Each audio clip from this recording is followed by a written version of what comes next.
January 26th, 2025. The story I'm sitting down to tell is a true one experienced by a faithful friend of mine, Sam and I. I'm often reluctant to tell this story at length to most people, as the subject matter is unexplainable and rather strange. I don't want to be viewed as the superstitious nut, but having guided all across the country and having extensive experience in many environments around the United States, I feel I have the authority to tell this story. Essentially what I'm saying is I've been around in the deep dark hollows all across North America and never experienced something so strange as I did that night. I don't fancify my expressions in the woods, nor do I hopefully imagine there's something more to a twig breaking. As anyone who's spent a good deal of time in the woods knows, there's no reason to. Eventually, you'll experience something daring or fantastic. I am a hunter first and foremost, and to a hunter, there's always an explanation, a reason to the wilderness and her inhabitants. It's how we identify patterns and exploit an animal's rhythm to make a successful hunt. As a hunter, you're a sort of woodsman detective, piecing together clues to set yourself up for success. Let's just say this tale is a cold case. Let's get into it. It was early summer, and I was itching to go camping. I'd recently received a new tent and was eager to use it. I called up a good buddy, Sam, and we planned our camping adventure. We considered going up into the Grayson Highlands, or even south into North Carolina. After debating it, we decided it would be more fun to camp somewhere we wouldn't run into any other people, deep in the woods, far from anyone else, where we could bushcraft, hoot and holler, and bring a gun without fear of scaring the yuppies camping next to us. While we both lived in the woods, I definitely had access to the most remote stretch of woods between us, so we loaded up our stuff and began hiking deep into the valley below my childhood home. The hike was almost completely straight down a steep hillside, deep into a hollow that held a small patch of flat land, a floodplain area, and creek. The small creek that ran gave the area a beautiful ambience. Early signs of summer were visible all around, and the weather was great. We hiked until we felt the need to start gathering firewood before nightfall. Behind us was a steep hillside that rose into the west for miles. In front of us was the creek, and to the left, the start of another ridge and hillside that rose high into the east and north. To our right, the valley we were in continued to go down, cutting a deep valley, and on the other side of the creek, another ridge, separated by a small stream from the ridge to the left, rose into the west and to the south. These two ridges in front of us ran for miles, and the little valley formed by the small creek split these ridges for a long ways up, until it hit the spring head. This is important for later in the story. Off to the right, further down the valley, more splits in the ridges are made by little tributaries. We started building camp by clearing the brush and leaves away and constructing a small fire pit. I placed a tarp on the ground to separate my tent from the damp earth. Remember this, the tarp extended out roughly a foot on each side of my tent. Sam had a hammock that he planned to sleep in. I've only ever camped in a hammock once, and it didn't go great, but I didn't say anything to him, thinking that maybe he would enjoy it. We gathered a hefty load of firewood, consisting of some nearby reasonably dry stuff. It was shaping up to be a really nice camping trip. I've only spoken about the joy of being out there on this block before, so I won't beat a dead horse, but it was really nice to be away from people. Sam and I sat around the fire and shot the shit until the sun went down. Now, one of the things Sam and I have always bonded on has been Bigfoot shows. We're both skeptics, and I would say we hold a similar or the same opinion on the subject. Our interest is less about believing in Bigfoot, but rather we just find the subject matter to be nostalgic, silly, and a fun thing to joke about. So, I brought up the idea to Sam that we begin to hunt Bigfoot. He laughed and thought it was a great idea. So we began doing the antics they do in the Finding Bigfoot TV show. We started with the classic tree knocks, Appalachian Sasquatch. Tree knock, for those unaware, is when you use a stick to beat on a tree, making a loud knocking sound that echoes through the forest. Supposedly Sasquatch communicate this way. We didn't think anything of it at all. As I said before, we didn't really believe. We were just joking around. So we begin by knocking on the trees and then stopping and listening for a response. After a few times of doing this, we paused, and hearing nothing, I began to think of a joke to crack and something else to do. Before I could open my mouth, we heard clear as day, a tree knock far off somewhere on the ridge to the left. I looked at Sam and said, "Dude." Sam just looked back at me in surprise. I then did some more knocks, and we listened again. Then, off in the distance, we heard more knocks in response. Then the other ridge to the right, we began hearing knocks. Sam at this point was beginning to get freaked out a bit and was perplexed as to what it could be. I at the time was such a hard skeptic, I carried on and insisted that it was a person or a woodpecker. But who in the world would be out there, deeper in the woods than we are, on private land? What woodpecker makes 3 loud booming knocks on the tree that sound exactly like the knocks we make? Sam voiced his rebuttal. I ignored these arguments and held strong to the fact that there is no Bigfoot. I then insisted that we push the envelope by doing whoops and howls, just like they do on TV. Sam was not very enthused by this idea, being the humbler and smarter one of us that night, knowing sometimes there's certain things you don't mess with. But at the time, I was full of piss and vinegar, and stubborn as a mule about the fact that Bigfoot is not real. I had also brought a gun with me, and was certain I could fight off anything we would need to fight off. So, we started howling into the woods. It was dark that night, being a new moon, and beyond the firelight, you couldn't see a damn thing. We would howl and wait, listening for a reply. After a few howls, the excitement of "what was that?" started to fade, and my logical, rational, science-based theory of the woodpecker began to appear true. Then, out of the dark distance came one of the strangest sounds I've ever heard. A howl. Not a canine howl, not an owl's hoot, but a fucking ape howl. Sam's eyes were as big as backhoe tires, and even I was finding it hard to reason that one. Despite this, I continued my ignorant stubbornness, and threw out another howl. Off to the left ridge, it replied to us again. The clearest ape whoop I've ever heard, as if it were recorded by researchers in the Congo. I looked at Sam, myself feeling more curious and excited than anything else. I reiterated, "Dude." Then, something truly unexplainable and spooky happened. More whoops and howls began on the ridge to the right, and further down the valley. And they weren't random.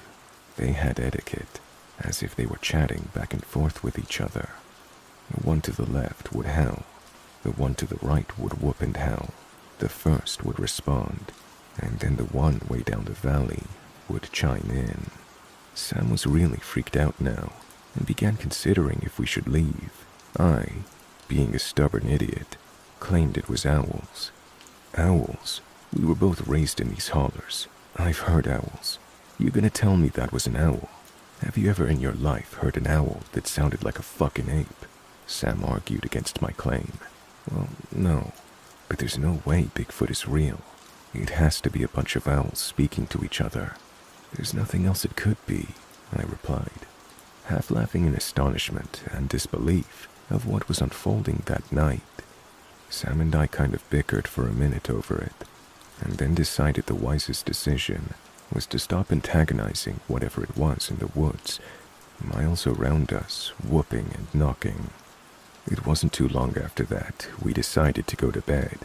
I crawled into my tent and Sam into his hammock. We left the fire going, and every time the fire died down, the woods came to life. Whether it was paranoia or paranormal, something was stirring. All around the camp, we could hear what sounded like things being thrown and footsteps. From time to time, we would hear another knock or another howl coming from a new position. Sam would leap out of his hammock and chuck loads of wood onto the fire and make it as big as possible. He would then lay back down to sleep. This repeated about 3 more times. Each time the fire died, things got spookier and spookier. A few times Sam would say, "Did you hear that?" And every time I would just blame it on possums nearing camp, hoping to find food scraps. Well, about the 3rd time, Sam ran out of firewood, meaning that this time when the fire died, it died for good, leaving us to the dark void of the Appalachian Holler. I vividly remember I'd fallen asleep before the fire died, and after it died, there was so much stirring around camp, I began to wake up. I was slowly waking up, thinking I was having some sort of nightmare, when I finally fully sobered and realized that my dream was pleasant. It was reality that was full of frightening sounds and things that go bump in the night. The woods around us had become loud with unexplainable movement. The movement of multiple large things. The whooping and knocking had stopped, which did not comfort me. With all the new sounds right outside my door, there was maybe a 30-yard perimeter around camp that the sounds did not cross. Then, suddenly, an extremely loud crashing began through the twigs, leaves, and branches. It was something large running full sprint through the woods, starting maybe 50 yards away and running straight towards our camp. It grew louder and louder until the sound of crushing leaves turned to crinkling tarp. The creature was standing on the tarp my tent was situated on. I was frozen, like a child frozen in fear, eyes wide open. My heart was pounding out of my chest so hard, I thought it would explode. I then heard high above my tent, not near the ground, not 4 feet up, but high above my tent, the most terrifying sound I have ever heard. It was the sound of a huff and blow, exactly the way you hear a gorilla do it on TV, or how the apes in Planet of the Apes do it. 3 forceful huff and blows. Then the creature turned around and ran back the way it came, back into the darkness of the night. Sam practically leaped out of his hammock and said, "You had to have heard that." I replied with, "Yeah, let's get the fuck out of here." I slid around into the chamber of my 30-30 and crawled out of the tent. We both got busy grabbing only our essentials and started out of the woods. Using shitty dim flashlights, we made our way up the hill, frantically looking behind us into the terrible night and trying to move fast without running. We hiked a long ways, and by the time we made it back to the house, it was far past midnight. We never did see what it was that charged us, and we never did hear anything else after that. But whatever it was, scared us enough to make us hike out in the dead of night and leave all of our gear there. We returned the next morning in full daylight to gather our things. Looking back, I wish we had surveyed the area for tracks or some clues as to what it was, but at the time, we did not want to be down there for any longer than we had to. Having been some years since this incident happened, I would go down there in a heartbeat and not think a thing of it. When I come home, I usually feel a sense of ease in the woods. It feels like a weight is lifted off of your shoulders, knowing there are no cougars or grizzly bears to worry about. For my Western outdoorsy folk, familiar with cougar country, reading this and thinking, I don't feel a weight in the woods, my reply would be the question, have you noticed you've been stalked before? Cougars are some of the sneakiest creatures in the animal kingdom, and just because you've never noticed it, doesn't mean it hasn't happened. I myself have been stalked. I've written about it here previously. It's a feeling that sticks with you and definitely put you on edge in cougar country for a long time after.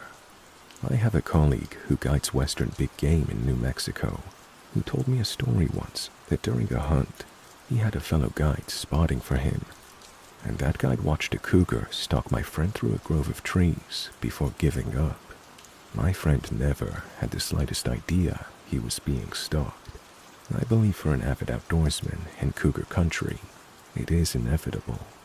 And as far as grizzly country, it's a similar feeling, but a bit different.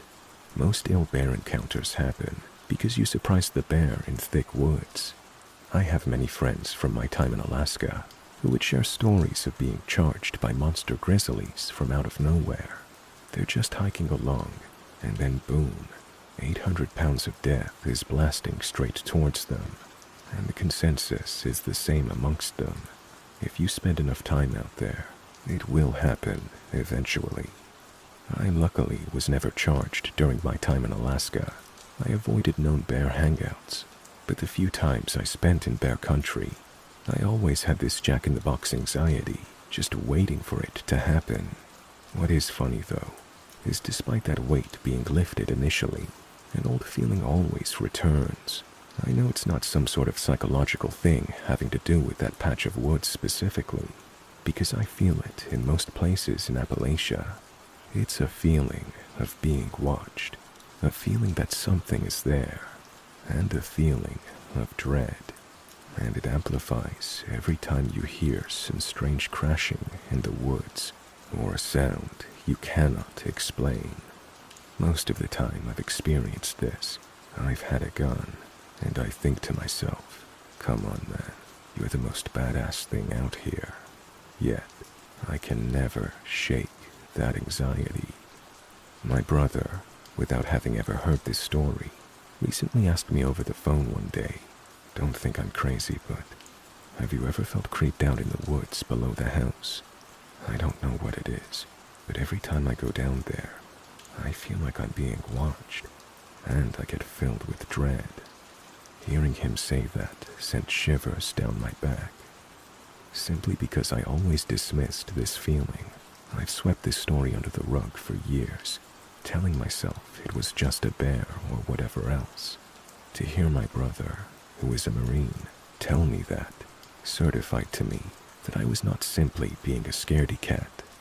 I've only felt this in two regions of the country, Appalachia and the redwood forests of Northern California. Now some of you may be listening to this, thinking I'm a nutjob Bigfoot believer. I've been reluctant to share this story for that reason, but I want to end this saying I have no idea what it was that made those calls that night. I also have no idea what it was that busted into our camp.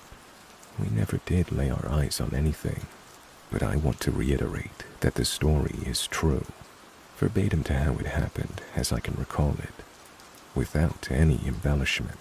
I have no idea what it was, and you can make your own decision as to what you think it was. But being an experienced woodsman, never have I ever experienced something like that since, and I have no worldly explanation for it. Those were the events that transpired that night, and I'll let you make of that what you will.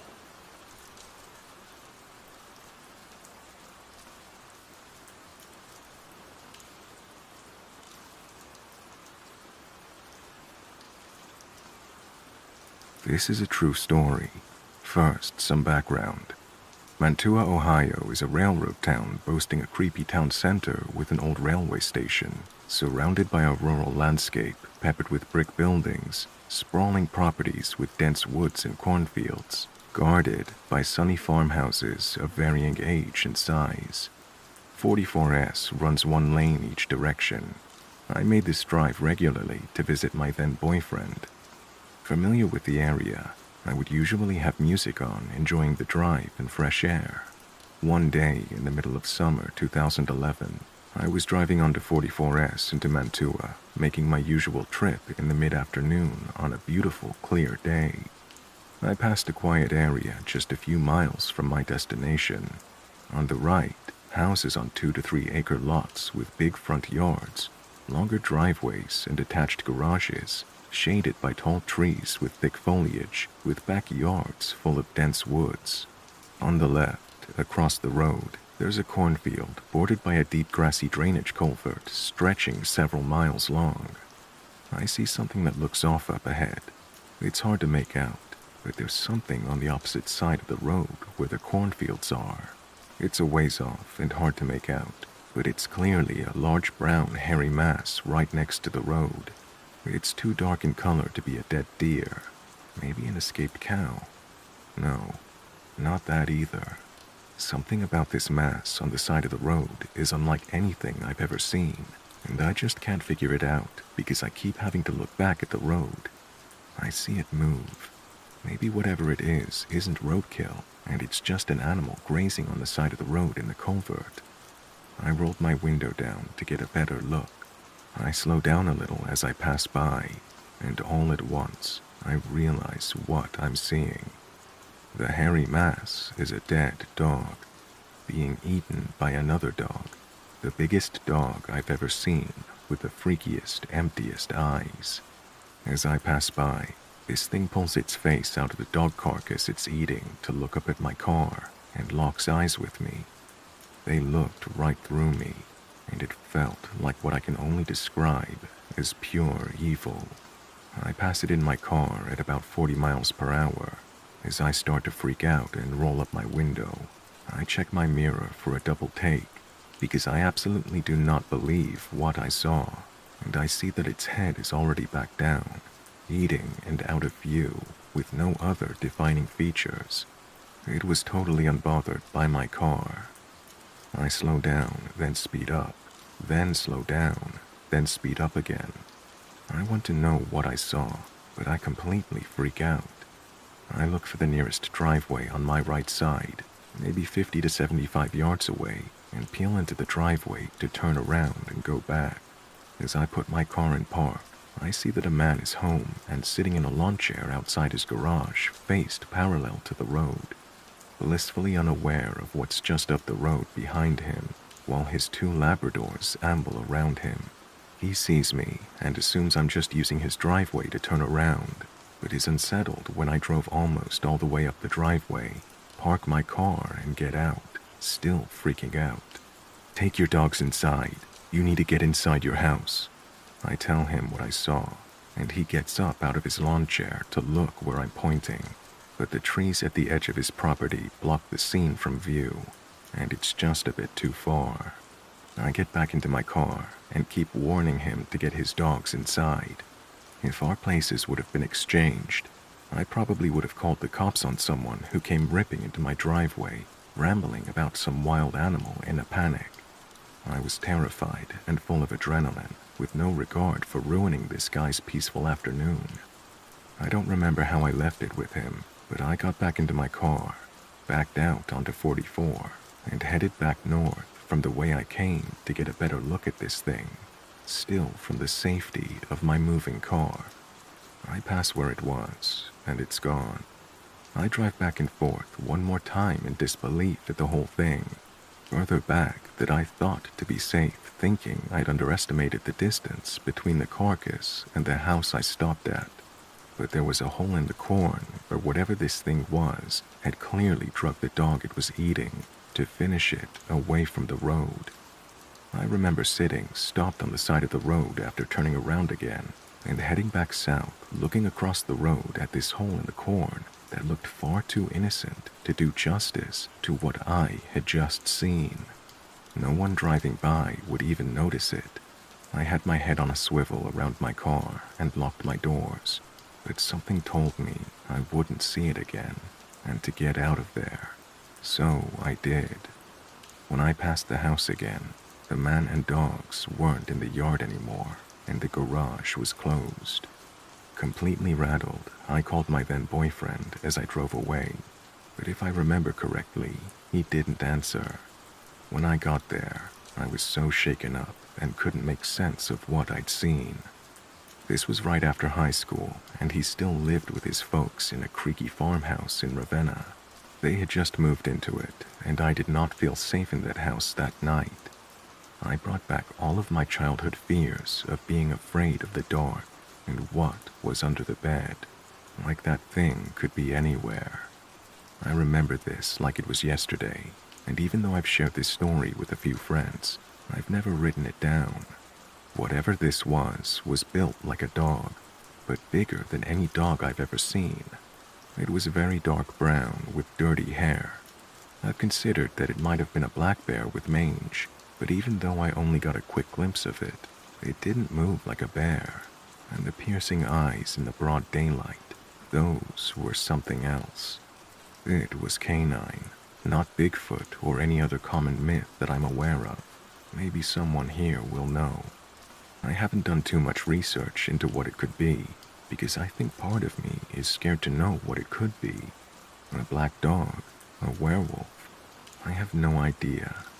It was big, at least 200 pounds, maybe bigger. The dog it was eating was also quite large. I'm a skeptic. To this day, this is the only unexplainable creepy thing I've seen with my own two eyes that truly shook me to my core. For months I couldn't stop thinking about it, and it still scares and disturbs me to tell the story. There's weird stuff out there in the rural Midwest.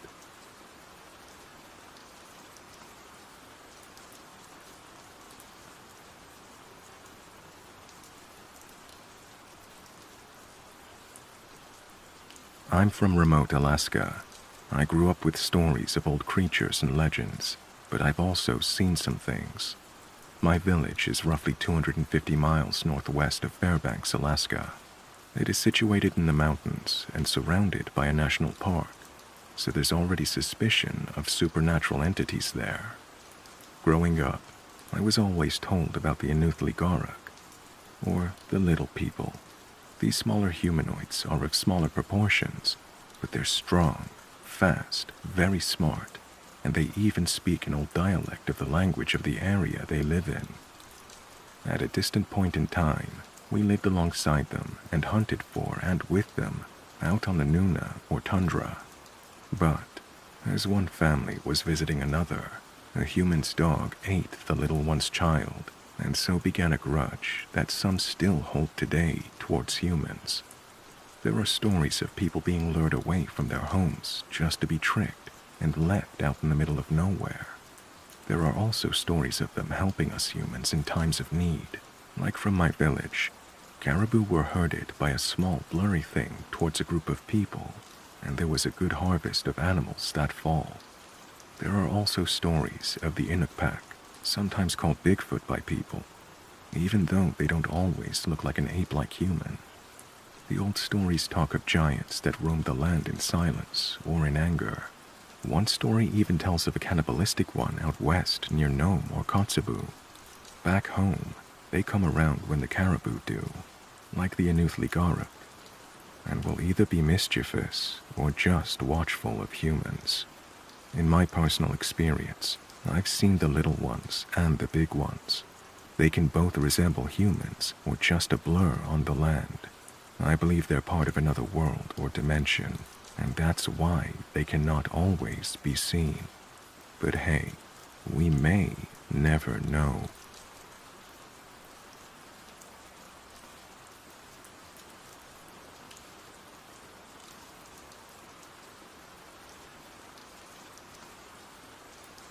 My 3-year-old son suffered from chronic ear infections last year, which led him to having high fevers. I slept with him on this particular night because I needed to give him Tylenol throughout the night to keep his fever down and to keep him comfortable. I set my alarm to wake me up at around 2:30 a.m. When I woke up, I went into the kitchen to get the Tylenol. I noticed a bright light shining into the apartment from our deck door, which also illuminated part of the woods behind the apartment. When I went over to see what it was, it turned out to be a car with those bright LED headlights in the parking lot to the far back right of the apartment. I figured they were dropping someone off. I saw the movement of what resembled a dog walking around near the woods. I started to think that the lady who usually walks her dog a cute little corgi, in that area, purposely faced her car in that direction so she could see while she walked her dog. As it got closer, I realized that there was nobody out there walking a dog, and there was no dog. I don't know what it was that I saw, but I'll describe it in the best way I can. At first, it looked just like a dog, corgi size, but as it walked closer, it looked like your average house cat. Then it looked like a black bear, and then it looked like a koala. I live in New Jersey, and there are no wild koalas here. At this point, my heart is pounding out of my chest, and I'm scared. The fear I felt was like a primal type of fear that I've never felt before. I ran to my bedroom to wake up my boyfriend, and I shook him awake very roughly. I said, "You gotta come see this." He was a bit annoyed with me. When we look outside together, we see this thing getting closer, and it looks like a skunk now. White stripe down the center with a perky, fluffy tail. I said, "Oh, it's just a skunk," with a little chuckle. I felt a bit embarrassed that I woke him up over a damn skunk, but at that moment, I also felt relieved. However, I was mistaken. As it walked, it looked as if it was struggling to find a form. I thought it looked like it was falling apart, but also coming back together again at the same time. I know this doesn't make sense, but it's hard to find the words for what we saw. After the skunk formation, it looked like a person crawling on the ground with some type of fur or skin attached to them around the leg. Then it changed again, and it looked like a raccoon, groundhog, black bear, cat, koala, deer, and skunk. The part that stuck out to me the most was that whatever it was seemed to be coming apart or shedding, but at the same time it was growing. Whoever had their headlights on turned them off as it went deeper into the woods. This happened pretty quick. I'd say it was only about a couple of minutes from start to finish. My boyfriend ended up going back to bed, but I couldn't sleep after that, so I grabbed a flashlight and shined it into the woods to see if I could see it again, but it was gone. I also opened the door to see if I could hear anything, but I couldn't. It was very quiet. I had a very hard time going back to sleep that night. My boyfriend wasn't scared, but he was confused and stunned. He didn't know what to make of it. I was scared and creeped out.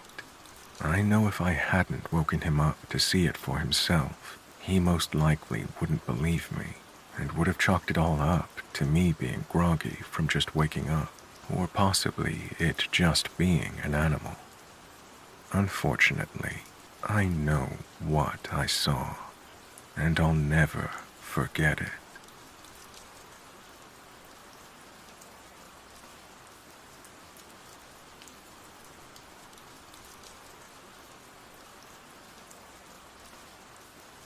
I live near a very large, very populated national park. Locals here, like myself, are pretty aware of the goings-on near here. Strange sounds, strange creatures, and strange disappearances. I have dealt with these myself in the past on hikes, and even just relaxing in the park. Here is one that still freaks me out to this day. I was at my grandma's house that's deep in the boonies. The only road to there is a gravel road that's pretty much washed away, so without a good car, you're not getting out there anyway.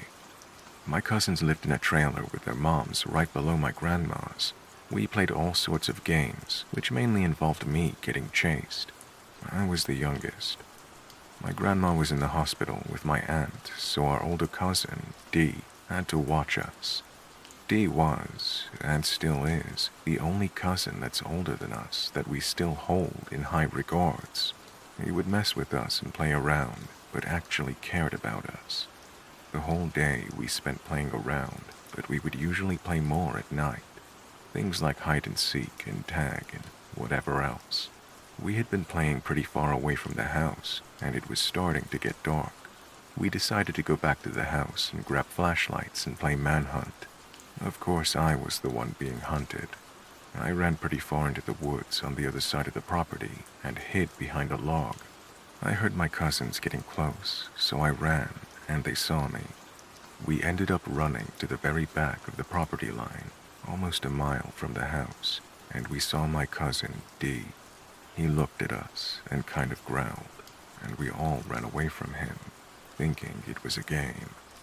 We ran back onto the gravel road, and we saw him walk out of the tree line, but he did it weird, kind of gloatingly in a way. We ran into the house and decided to barricade the door to play a prank on him.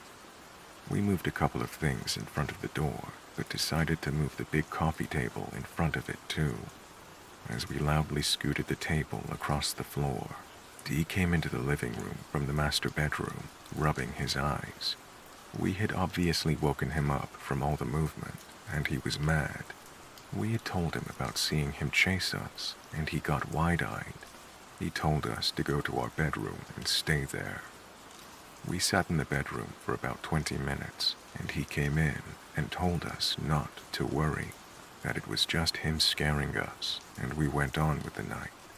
It wasn't until about 3 years later, when I was 13, that he had told me the truth.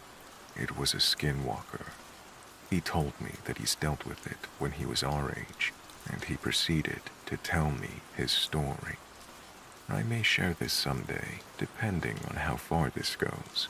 This is, of course, just one story. There are a lot more.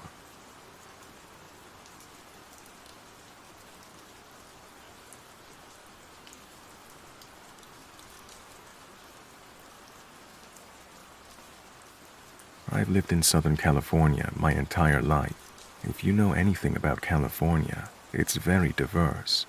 Up north is filled with mountains and trees, and the south is a lot more, well, city-like. This summer, I decided to take a trip to Lake Tahoe.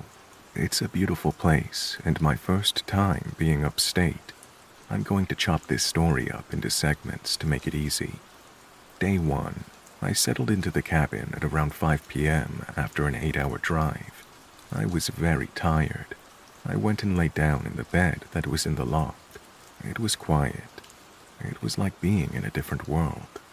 I was so used to cars zooming by and people talking right outside my house, but it was quiet. I fell asleep fairly quickly. Around 4 hours into my sleep, I jerked up. I looked around for a bit before hearing strange tapping. I looked around to see where it was coming from, but to no avail. It sounded like someone was tapping on the window part of the back door. I figured I was just paranoid and went back to sleep. Day 2, nothing happened this day, and I slept fine. Day 3, I woke up early in the morning, maybe 4. I heard a crash coming from the attic ladder that was placed conveniently right behind the couch I was sleeping on. I didn't move. I heard a few footsteps. You know that feeling you get when you feel someone staring at you? That's how I felt. I was on my side, staring straight ahead. Suddenly, I felt somebody or something crawl over me. I felt their 2 hands on either sides of me, and I knew their face was inches away from mine. Like I said, I was facing straight ahead, and I wasn't going to turn my face to see who it was. They stayed there for what felt like forever, until I felt them crawl backwards and then off the couch. I heard the dog let out a muffled bark, in which someone shushed her, then let out a "good girl." The presence stayed there for what felt like an eternity, until I heard footsteps going out the back door. Still, I didn't move. I was paralyzed with fear. Needless to say, I didn't go back to sleep. I checked on my friends a bit later on when I felt the coast was clear. None of my friends had left their rooms that night. I told them my experience, and they said I was being paranoid. I halfway agreed with them, and our day went on as planned. Later on day 3, after a day at the lake with my friends, we came back to a quiet and cozy cabin. The caretakers of the cabin told us there was a river a bit farther back into the woods, about a 15-minute walk. My friends decided to stay back and rest, so I took some bug spray and a small backpack with snacks and my phone. It was a pretty straightforward trail. There was tall grass on either side of the trail. It was a thin path, but pretty easy to navigate. When I got to the riverbank, there were 2 picnic tables. I didn't want to get eaten by mosquitoes, but I stupidly wore sandals. I put my bag on the table and started my walk back to the cabin. For some odd reason, the path seemed distorted.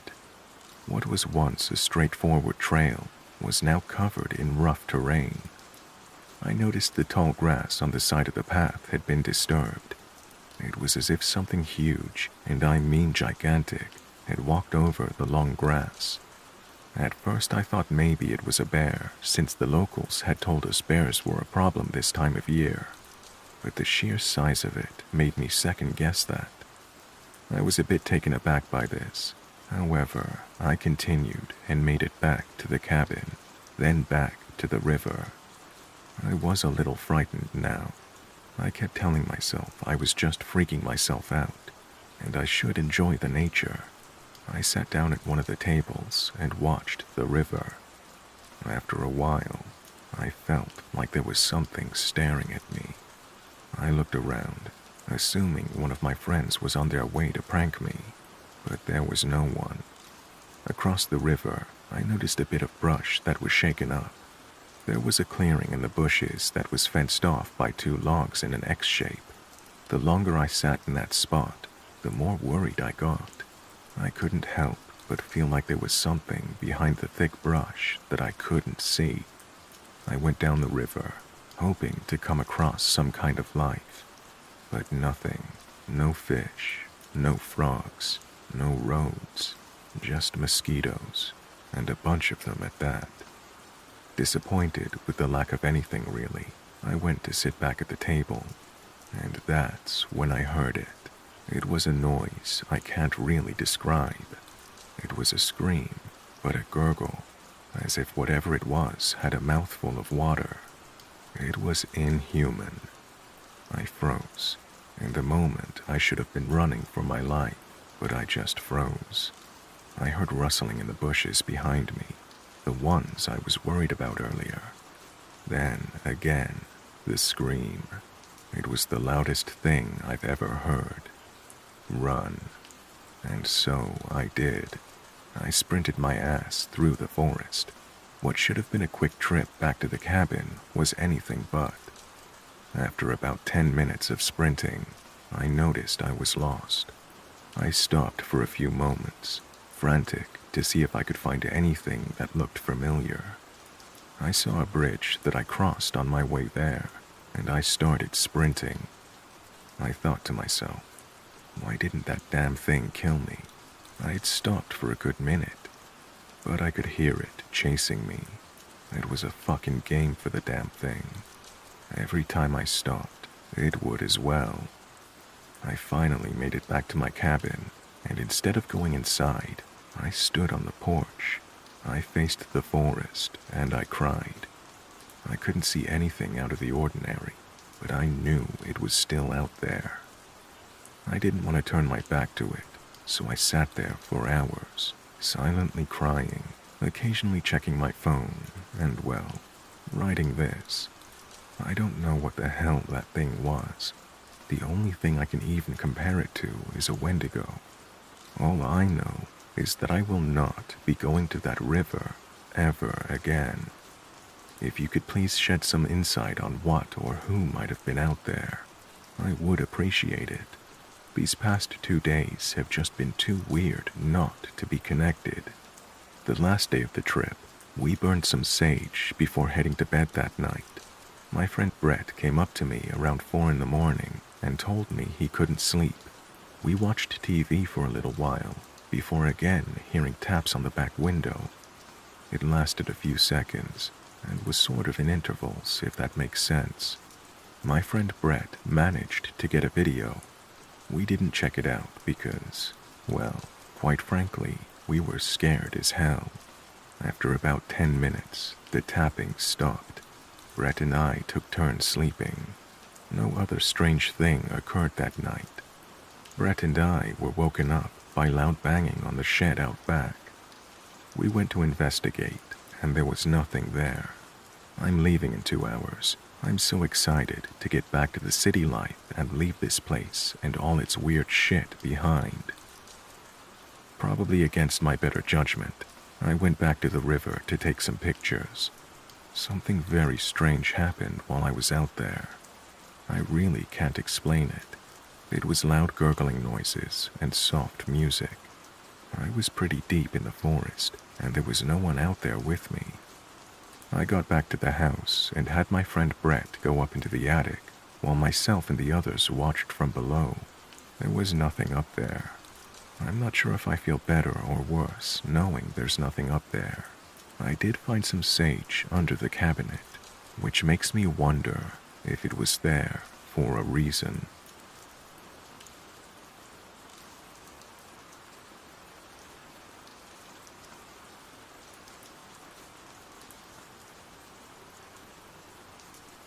When I was a teenager around 2004, we used to sneak down through a quiet area of scrub over the dunes onto the beach to smoke weed. I lived in a very small coastal town on the mid-north coast of New South Wales. Typical wildlife was possums, wallabies, and maybe the occasional kangaroo. Definitely no dingoes, crocs, or other apex predators around.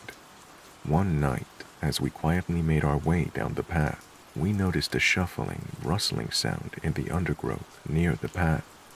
We stopped moving, and the sound seemed to stop as well. There was absolutely zero light, except from some houses in the distance and the moon. After a brief pause, we decided to keep moving. We heard the rustling sound again, and this time noticed some bushes moving. We stopped, and my friend whispered, "Holy shit, did anyone else see the trees move?" I whispered back, "I only saw the bushes move." We stood there frozen for a few beats. In my head, I was weighing up the option to either continue on the path or leg it back home. We took a few more steps forward when we heard a sound like leaves crunching underfoot. At this point, I reached out and grabbed my friend's hand, thinking maybe we were being followed by someone. It was right then I noticed I could smell something awful. "What the fuck is that smell?" my mate whispered. His voice came out so small it frightened me even more. We stood there for what felt like ages, but it was probably only a minute or two until we heard a low groan/growl sound coming from a few meters away. Now, brush-tail possums are quite common to the area and are known to make a kind of grunting/coughing sound, but they are higher pitched and more chirpy sounding than what we heard. This was a low and more sonorous sound. Needless to say, we wordlessly booked it straight back up the path we came. It sounded to me like a huge commotion of leaves crunching, branches shaking and crashing behind us as we ran. But reflecting on it with my adult hindsight, it definitely could have been us making all that noise. We never went back to that spot again, and would bring it up from time to time, trying to speculate on what could have followed us that night. Our best theories were that it was just a big possum or person trying to scare us. The biggest issue we would argue over why a possum would follow us, let alone down on the ground, although my friend says he saw a tree branch move as well. And if it was a person, how did they make that sound? And what was that smell? Why didn't we hear any footfall? Maybe it was just a coincidence of events. A person following us, a nearby possum growling, and a nearby dead animal stink wafting over just at the right moment. It still makes me shiver to think about it now.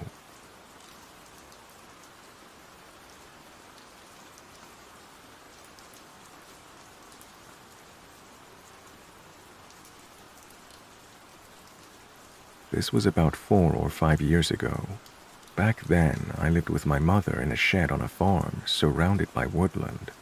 Our farmland was a part of a larger piece of farmland that was split up and sold off, so we did have neighbors, though they were roughly half a kilometer away each. We loved that because of the privacy. It wasn't like there was nobody nearby I could go to if I needed help.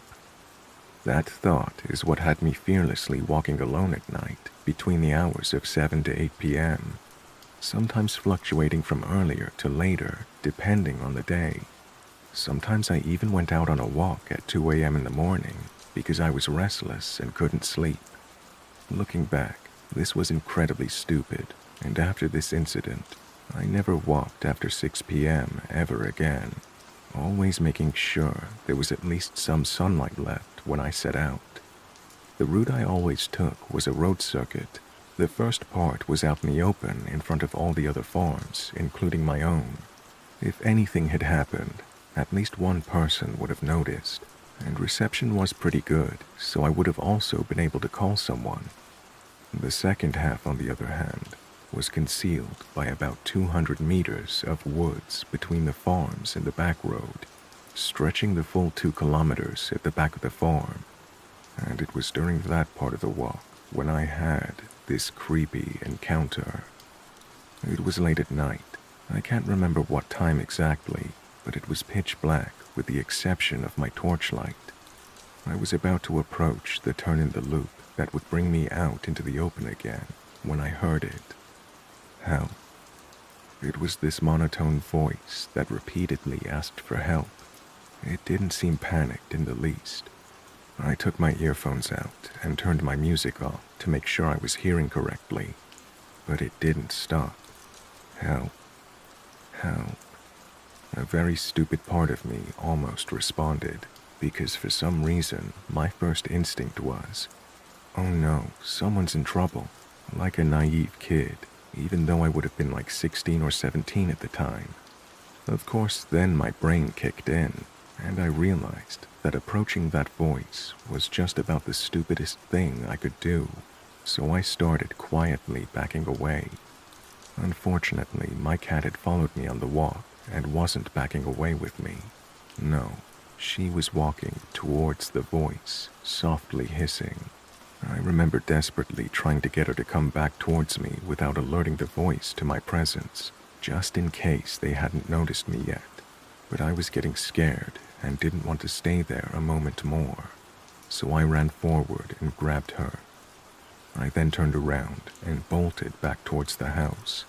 I don't know if it was stupid of me to turn my back to the voice, as I was making so much noise while running that there was no way they didn't know I was there, and I had no way of knowing if they were giving chase. I was so fucking terrified that whole time. The image of someone cloaked in shadows chasing me entered my mind, and even though I couldn't hear anyone behind me, I never once slowed down until I was back safe and sound within my house. It doesn't end there, though. Despite how terrifying it was, there was still a part of me that was concerned about whoever it was, because what if they really had needed help? So I asked my mother to drive us to the location. Another very stupid decision considering what we found, that being nothing. We called out and called out, but nobody answered. We didn't get out of our car, though. Luckily, neither of us were that stupid. We drove home, having seen nothing and no one. But it still bothered me in the morning, so I had my mother drive us over again, and we searched the immediate area. Nothing. No indication that anyone had been there. There was no body, which admittedly was a drastic thing to search for, but I know shock can leave you eerily calm, which could have explained the voice and the lack of response afterwards, and that made me fear we'd been too late, and we'd find a body in the morning. I don't know if I would have preferred this outcome, because at least then I would have had a face to the voice. But no, we found absolutely nothing, and to this day, I have no idea who that voice belonged to and why they were monotonously calling out for help. My mind has naturally come to some chilling conclusions and theories that leave me unable to sleep. Kidnappers, serial killers, all the classic horror stories. But I guess I'll never really know for sure.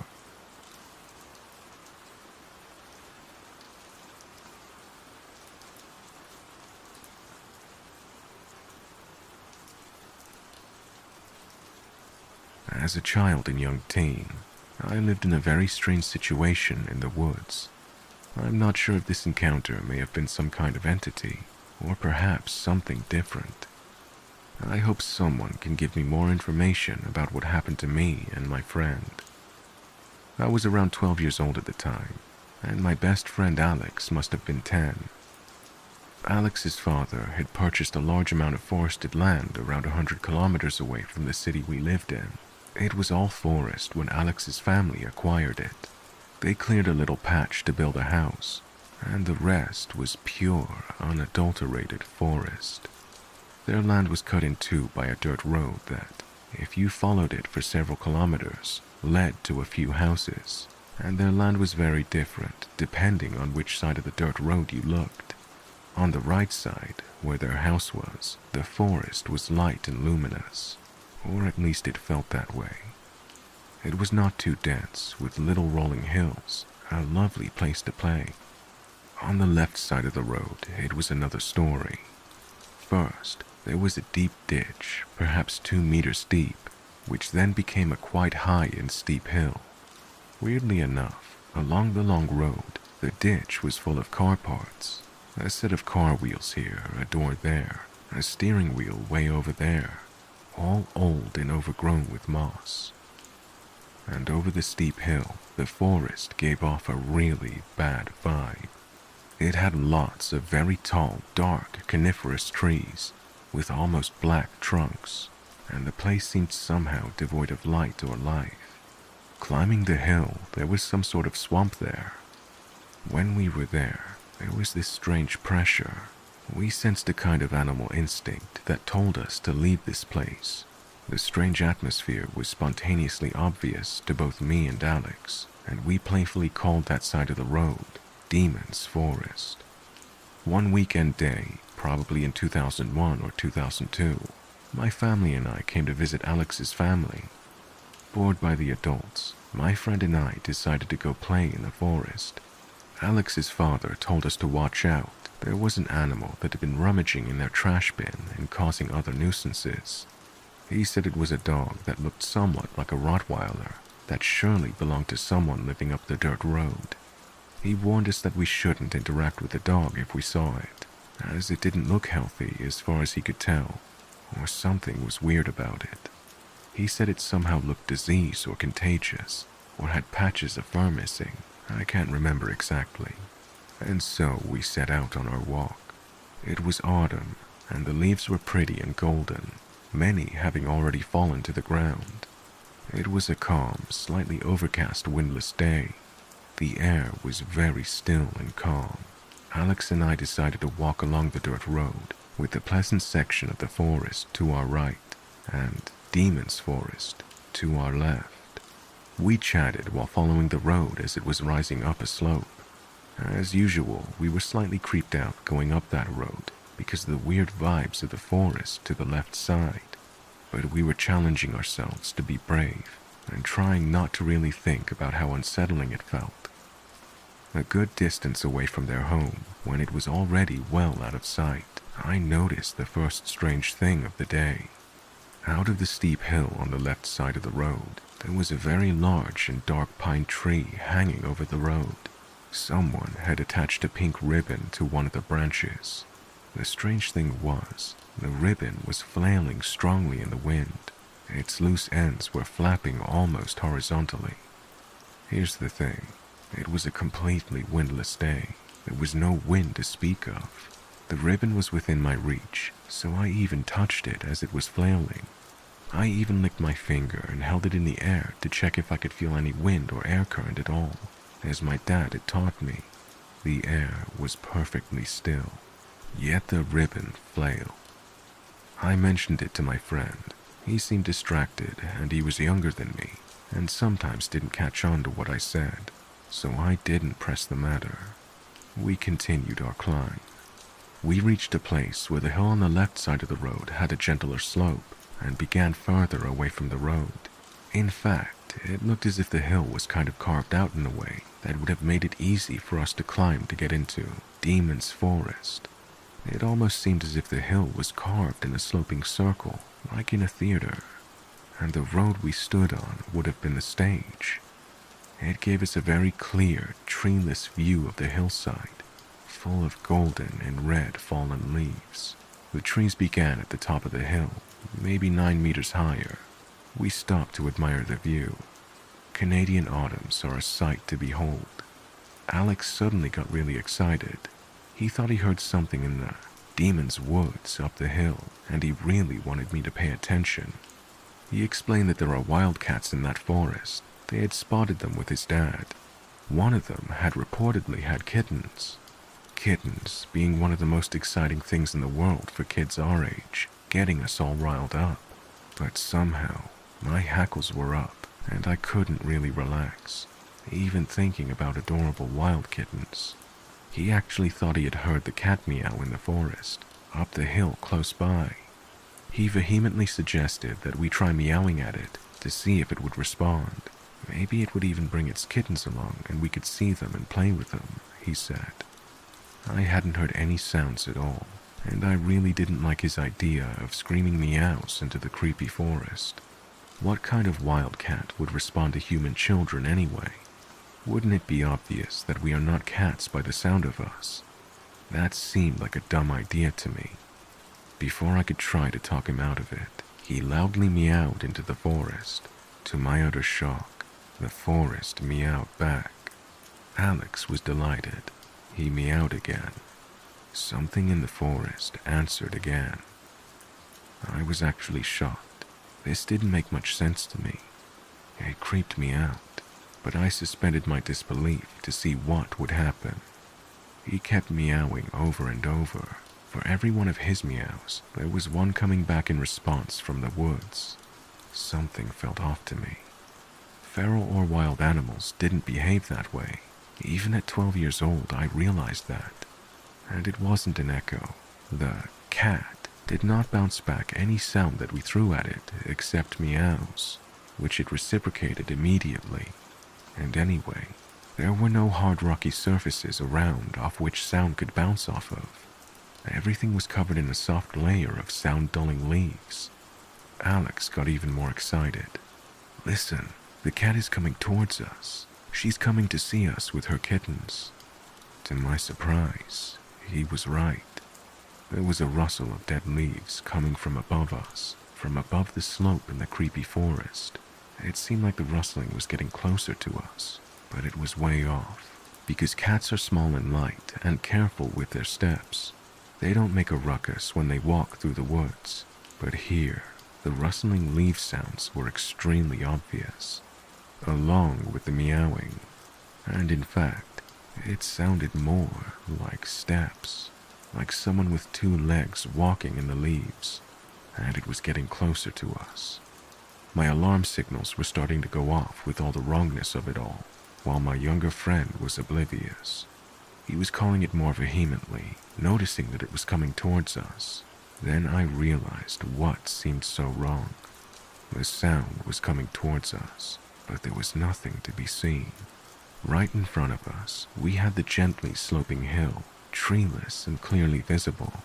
Anything coming from the forest should have been plainly exposed to view. There was nothing, no source for the rustling sound, nothing moving. Oh, her kittens are joining her. Listen, there are more sounds. They're coming to play with us. He was right. The walking sounds seemed to have multiplied and now came from various directions all at once, ever getting closer with nothing being visible. Something was way off. I wanted to leave, but Alex was getting mad at me. The kittens were almost here and he wanted to see them, he insisted. At this point, it was extremely tense and fight or flight was activating from the wrongness of it all. We were alone and quite exposed on this theater stage to whatever was getting closer to us, which was, more and more obviously with every movement, decidedly not kittens. I was on the verge to force him to go run home, and then suddenly I heard a very loud panting sound right at my feet. During the first millisecond, I got only mildly surprised. We had a huge husky at home. I was used to it panting next to my feet. But then, A sense of profound dread dawned on me as I realized that, obviously, my dog was not here, and it must be another dog, a very big one by the sound of it, right at my feet. I looked down in a panic, ready to jump away from the dog that somehow got extremely close to me, almost on me without my noticing. The only thing there is absolutely nothing at my feet, but I still hear the loud, breathy panting sound coming from there. I whirl around all 360 degrees, screaming. Where is it coming from? There's nothing at my feet or anywhere around me. There's nothing there, yet the sound is clearly there. As I whirl about in a frenzy, I look up the dirt road we were following. Around 100 meters away, at the top of the slope, I see a lone dog standing. It looks somewhat similar to a Rottweiler, but in very, very bad shape. Extremely unkempt, with patches of fur missing. Shaggy and dirty as hell, with some skin exposed where the fur is missing. It looks down at us, too. Obviously, there's no way that I could hear it panting at that distance, and the source of the sound is at my feet. At that point, the flight instinct wins inside me. I have never run as desperately and as fast in my whole life. Thank God it was all downhill. Alex kept pace right beside me, terrified. We made it home in one piece. We never walked in those woods anymore. I went back to Alex's place several times in my life. I never wanted to walk in the woods again. We had amazing parties at his house as teens. I was often there rather drunk and having a great time, but I always had this very stressful sensation when I went out of his house, especially at night. When I slept over there, I had these extremely strange experiences where, when I woke up, I sensed as if something was there and was observing me. In my mid-awake state, I even saw something floating near the ceiling. It had a sensation that it was not an immediate threat, though. It was observing. We never discussed what happened that day. I did some research, and I see that this land is historically Algonquin land. If anybody can help clarify what happened, I would be thankful.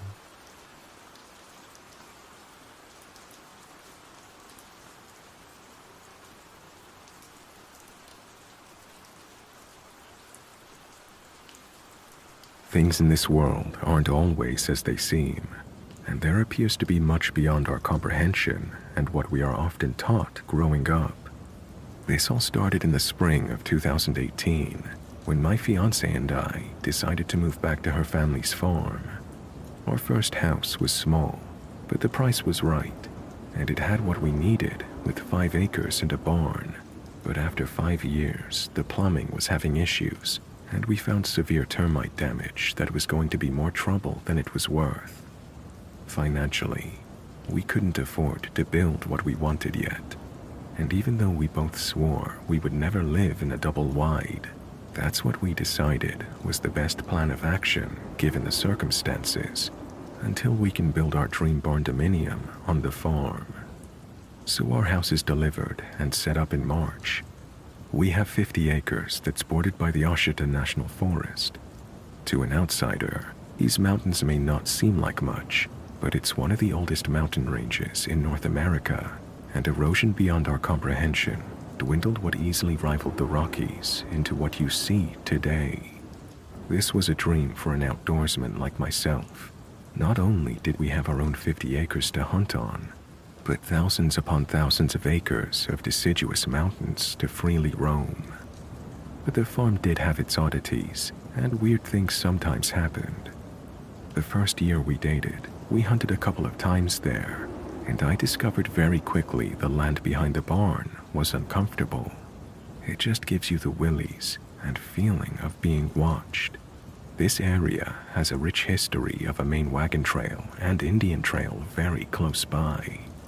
Then there's the history of the haunted inn that's on the property adjoining ours, with the inn having burned down years ago. There were many shootings over poker games and stagecoach robberies, Some even reported to have been by the James Gang, and the possibility of gold buried nearby from them, or the Knights of the Golden Circle. Maybe that history contributes to those feelings somehow. The property basically laid out like a rectangle, with two large barns on the east side where the driveway comes up from the south to north, and runs back west like a large L. First was our house, the next house was my fiance's grandma, and at the end was my soon-to-be in-laws. I walked over to my in-laws to get some screws working on the porch, and that's where it all started, even though I was unaware until the next day, but more on that later. It was dark out when we decided to go feed our goats that were over at the barn.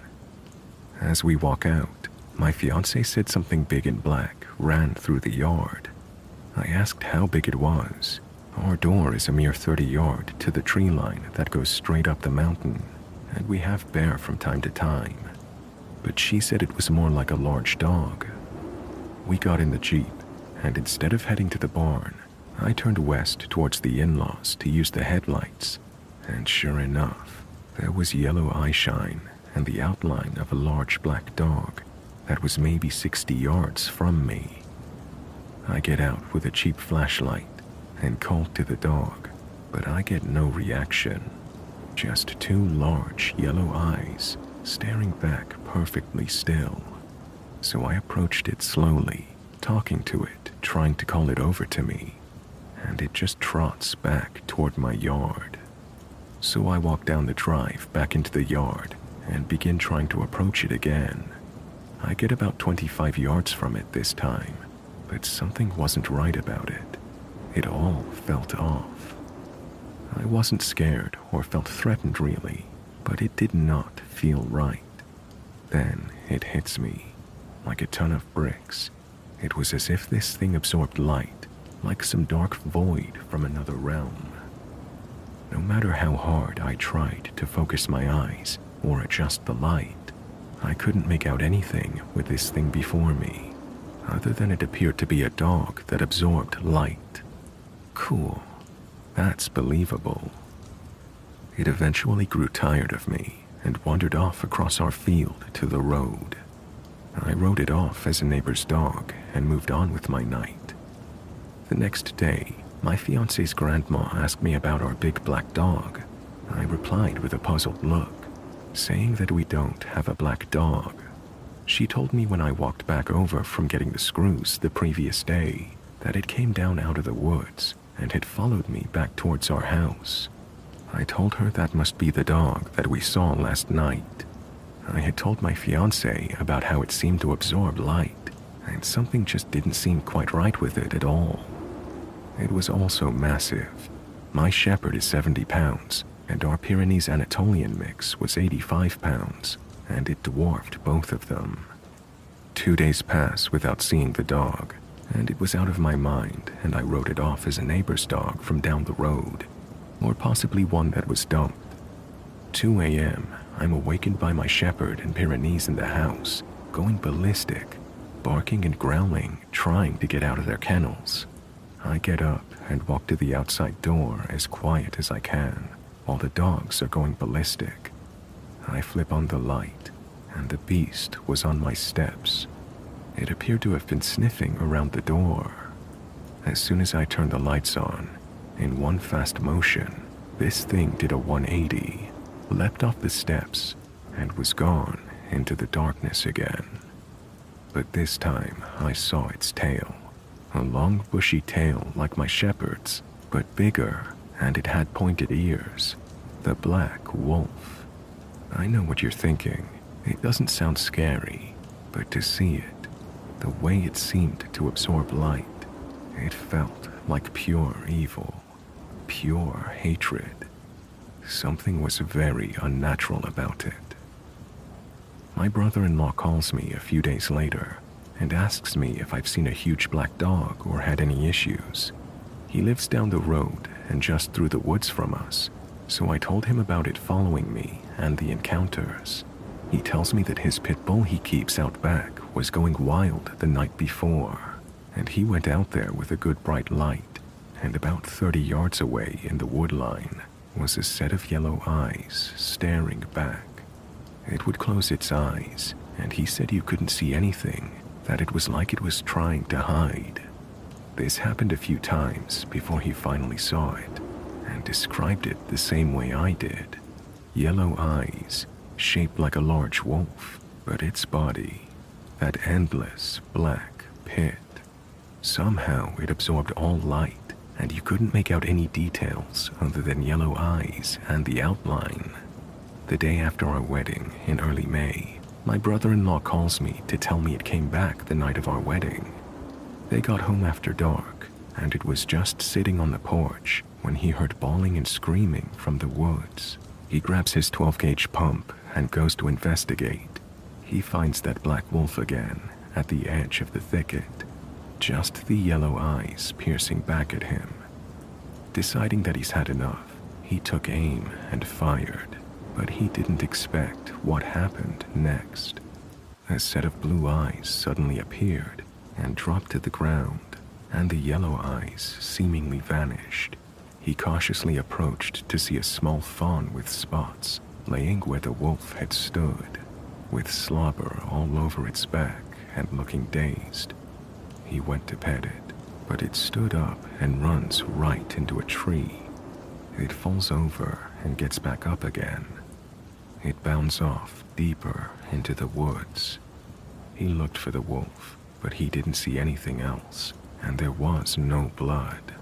He chalked it up to the wolf catching the fawn, and he interrupted its dinner, and he missed when he shot at it. We spent all of our money to move, putting it into the septic and dirt work and whatever else, so our honeymoon was a weekend at home before it was back to work. I told my wife I wanted to go investigate his claim. We get to his house, and he recounts his story as we make our way to the location. I look for blood, hair, anything, but all I found was nothing. So I start making circles in the woods and come across a big doe that was undoubtedly the little fawn's mother. I find no signs of injury on her and can only assume she was hit by a car, and that's just where she made it to. Saddened for the poor fawn, knowing it won't survive and will no doubt end up being dinner for the wolf or even coyotes. Days turned to weeks, which turned into months without seeing the wolf, and then the dream happened. We were at a horse show, and my mother-in-law was trying to get my wife to get this horse. I told her absolutely not. We're not getting another horse, no way. It was a solid black gelding with a white blaze on its face. The next thing I know, I'm in the kitchen looking out the window into the round pen, and that horse is standing there staring at me. My in-laws had gotten it anyway. I went to ask my wife about it, but I couldn't find her, and when I looked back, it changed to a very dark, very weathered, haggard Indian lady, with long, matted black hair in dreads, long yellow fingernails, and wearing a very tattered, dirty, long black dress and a hood over her head. The material almost looked like weathered burlap or fringe, and when she saw me looking at her, she smiled. Even though it was a dream, I can still remember the smile. The nastiest yellow teeth ever. I spent the rest of my dream asking people about the witch that lives in the woods by the barn. Things pretty much calmed down after that for a while. Every now and then, I'd see a tree with claw marks about 6 foot high that I figured was a bear. One night, while skinning a big 10-point buck, something between us at the barn and our house lets out a huge roar/growl. Anytime you skin a deer at the barn at night, something paces just inside the thicket. Sometimes it will come right for you, but shine the light, and there's nothing to see, and it stops moving. As soon as you ignore it, it will start to move again. I always leave the carcass, and the next day it will be gone. My wife was alone in the barn, taking care of a goat that just had babies. She was getting them situated while I got something she needed from home. These were originally hay barns, so the upper half on each end is open, so you can hear outside pretty well, when something growls at her from right outside the barn. She tells me to hurry up and to bring a rifle. Besides that, everything was pretty calm, until it wasn't. I'm not sure what changed. It's been a few years since the wolf was around, but I couldn't shake the feeling it was back. I had off-the-wall nightmares. I'd wake up in a state of fright at random. My shepherd would wake us up at 2 a.m., sometimes nights in a row, barking and growling and wanting out. I let her out the first time, and she bolts straight up the mountain. I grabbed a shotgun that I kept by the door. I didn't bring a light, but I took off after her. I finally got her called back to me, but I couldn't shake the feeling of being watched. I felt like it was trying to lure her up the mountain, but that might be because it knew I would follow. Sometimes we would wake up because it sounded like something slapped the house, but we could never find the source. It happened again. My shepherd losing her marbles at 2 a.m. wakes me up, but this time there's terrible screams coming from the goat's pen. I rush out, but it's too late. Whatever it was is gone, and so is one of the goats. The rest huddled into a corner of the shelter, trembling. I could hear the goat's cries as it was carried up and over the mountain at incredible speed. I felt so defeated. This was war. It had to stop. This land is ancient, but now it's our land. It's our home. We will not be run off. I searched online and found no help. Just a lot of people that fake scary things for social media attention. No real information. So, I went to folklore. I cast some 405 grain bullets with silver mixed into the lead and load them in the starline brass. I was going to put that new 4570 with the tritium front night sight to good use. It was cool out that evening. I had my favorite meal in case it was my last. I had no idea what I was up against or if this would work. Would it even show up again? I climbed up on my roof and settled in. The moon was about 3/4 full, so plenty of light to see from my elevated position. I started to doze off. I couldn't keep myself awake, it seemed. I awoke with a start. I had no idea how long I'd been out, but it was silent, uncomfortably silent. I caught movement by the drive as a large, low black shadow crept in towards the goats. I steadied that green glowing front sight on whatever my adversary actually was and squeezed the trigger. Click. Oh no. In my sleepy state, I forgot the stupid crossbolt safety that won't let the hammer fall all the way. The black wolf stands up on its hind legs, lets out that awful roar that we've heard before. It was the most primal sound I've ever heard. It reverberates in your chest. It's so loud, but I could barely hear over the adrenaline dump and racing heartbeat in my ears. I cocked the hammer again, took the safety off as it dropped back to all fours, and I squeezed again. The heartbeat in my ears was replaced by tinnitus from the roar of the rifle, and I lost some of my night vision from the muzzle flash. The beast had fallen to the ground. It thrashed about. It then bolted back into the woods. I stayed up there till daylight, watching. After the sun came up, and it was plenty bright enough to see, I walked to where the beast stood, and there was a nasty-looking hunk of gray meat that smelled awful. It was the most rotten, putrid smell you could imagine. I knew it had to be there. That was a 405 grain slug that can easily stop a grizzly mid-charge. As I made it to the woods, I could see small spots of dried blood, but not much of it, and definitely not the creature. I followed the trail where I could see overturned leaves, a broken twig or ground disturbance. After I made it to the top, I was really wishing I had recruited some help. I pushed on being cautious and watching, trying to not be led into a trap of its own. I followed the trail over to the property line of the haunted inn. The land was up for sale. It never had anyone own it for long, it seemed, and I had a job to see through, so I pushed on. It led me down the mountain towards where the inn used to be.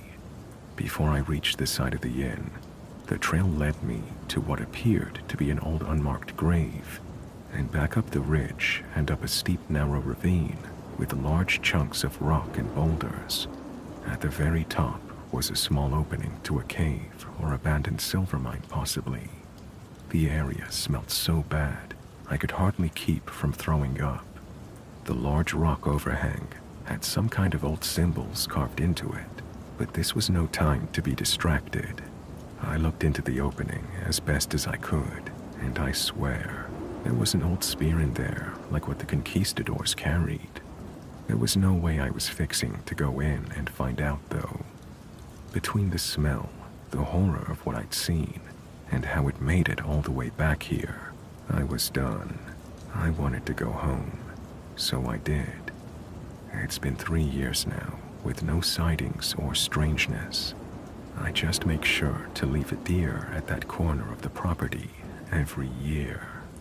It's never there when I come back. I guess that means that we have some sort of understanding. But how it all ties together is anyone's guess.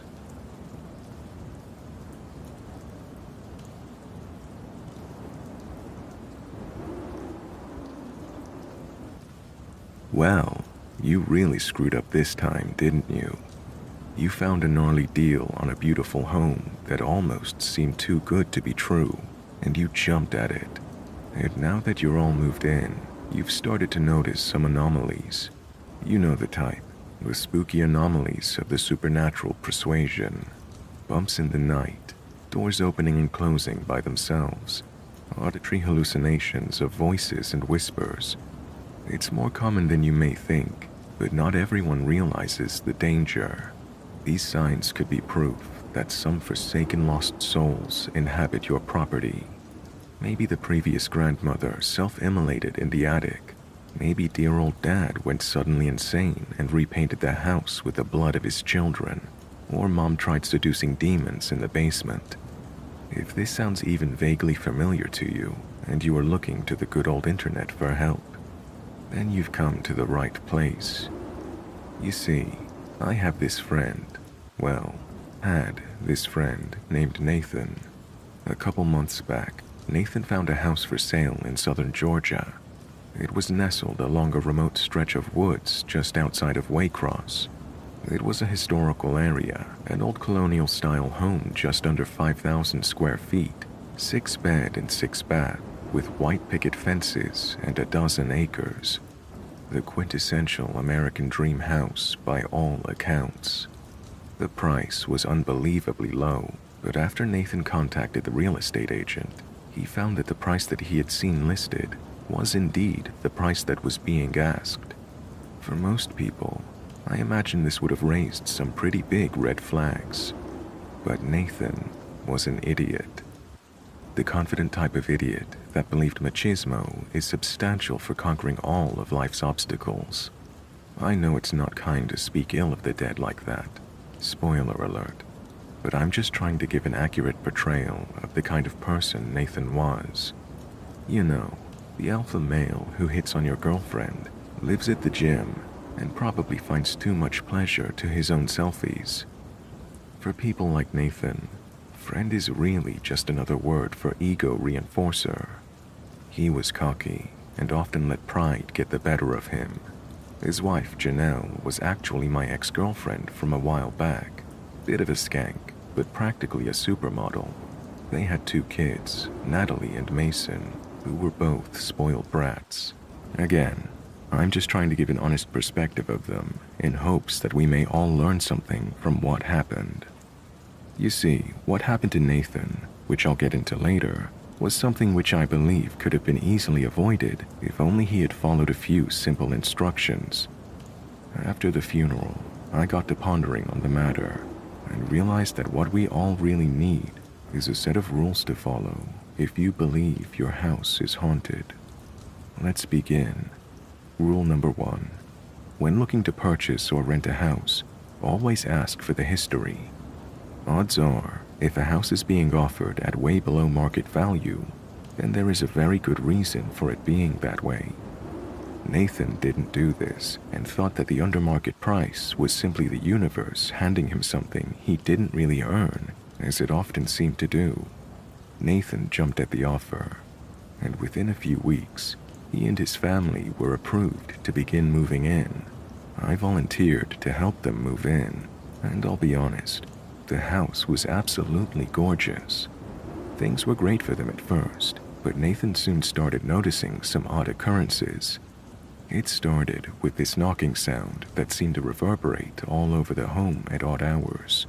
He said he could never seem to pinpoint where it was coming from, and it never seemed to originate from the same place twice. Eventually, he just chalked it up to the house settling. But that was just the beginning. Rule number 2. Trust your gut. Your home is the last place you should feel uncomfortable. If you get that inkling of discomfort in the back of your mind that never seems to fully dissipate, pay attention to it. It's probably your subconscious trying to warn you.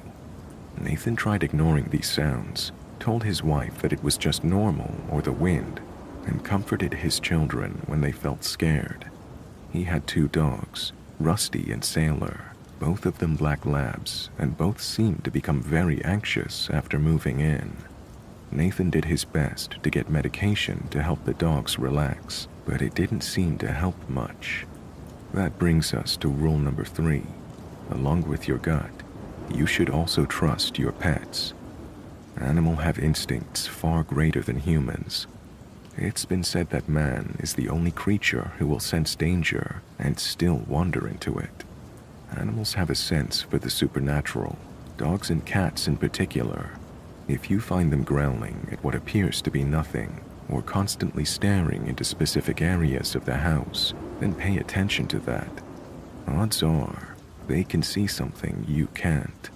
Nathan told me that Rusty, the older of the 2 dogs, would pace the hall each night for hours. He said it was like he was standing guard over something. On more than one occasion, Rusty suddenly blurted into a ferocious bout of barking and snarling. Nathan would come out into the hall, but never found anything. He grew concerned for Rusty and took him to the vet, but the vet confirmed he was in good health. Meanwhile, Sailor, the younger dog, slept at the side of Mason's bed each and every night. The poor boy soon developed crippling nightmares that would torment him relentlessly, and Sailor seemed to sense it. Each time Mason would wake up screaming, Sailor would be there to try and comfort him, and that segues perfectly into our next rule. Rule number 4. Beware the nightmares. Young children are similar to animals in the way that they seem more perceptive to things that adults are not. This one can be difficult because there are many root causes of nightmares, with things like anxiety, depression, and other mental illnesses. The telltale sign is whether your child suddenly develops them soon after entering the home. Poor Mason had absolutely horrific dreams, and night after night, he would be tormented by them. He often spoke of the blurry man that came to him while he slept and whispered terrible things. He even said that sometimes he would see the blurry man while he was awake, but never more than a quick glimpse, and always in the shadows or outside in the woods. Nathan and his wife worried that perhaps Mason was schizophrenic, but multiple doctors confirmed this was not the case. They tried giving Mason sleeping pills, various supplements, and burned incense to help him sleep more peacefully. It worked for a while, until Natalie started having them too. Rule number 5. Try to determine what kind of spirit you're dealing with. If you see flashes of a small child running through the halls at night, or orbs spiraling in the air, then odds are your ethereal neighbor is rather benign. Some people even discover they rather enjoy life with a spectral roommate, and find their antics to be rather interesting. Most believe that spirits who pass away before completing what their soul desired will become stuck in a sort of purgatory. Many are scared, confused, and angry, but some, primarily young children, seem to be almost jubilant at times. Most of these are unnerving, but altogether harmless. But then there's the other spirits. Rule number 6. If you or any member of your family develop inexplicable bruises, cuts, or lesions, then do not take them lightly. This should be a massive red flag and is a very bad sign. If you feel as though you're being attacked as you sleep and wake up with unexplained scratches or wounds, then just get the hell out of the house, honestly. A malevolent spirit capable of inflicting physical wounds is not something to be trifled with. Odds are it's a demon, and honestly, that is the best case scenario. There are other non-Abrahamic related entities that could be responsible as well.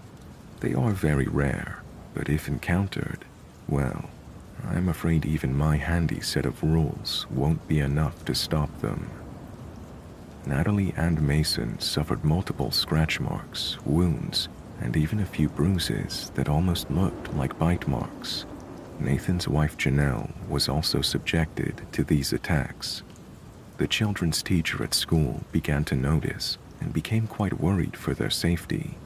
Obviously, their first thought was not paranormal, but rather that the children were being abused at home. Only when social services threatened to remove the children from his custody did Nathan finally agree to move them out of the house. Janelle and the kids moved in with her mother a couple hours away, and Nathan was left all alone with the dogs. Rule number 7. Let people know what is going on. Yes, I know the thought of admitting to a close friend that you believe your house is haunted may be a daunting one, but it's usually better than the alternatives. The modern world rarely takes these claims seriously. We put ghosts in movies and video games, but when someone actually claims to see one, we aren't so quick to believe them. Technology and science have led us to believe we are safe. That is our folly, but it's also a topic for a different day. This is yet another rule that Nathan did not abide. The worse that things got for him and his family, the more secluded he became. On numerous occasions, he phoned the police saying that he believed someone had broken in, but they never found evidence of it. Eventually, they even put him on a blacklist and warned him that any further contact would result in legal trouble. Rather than tell his parents or brother or any of his friends what was going on, he retreated into himself.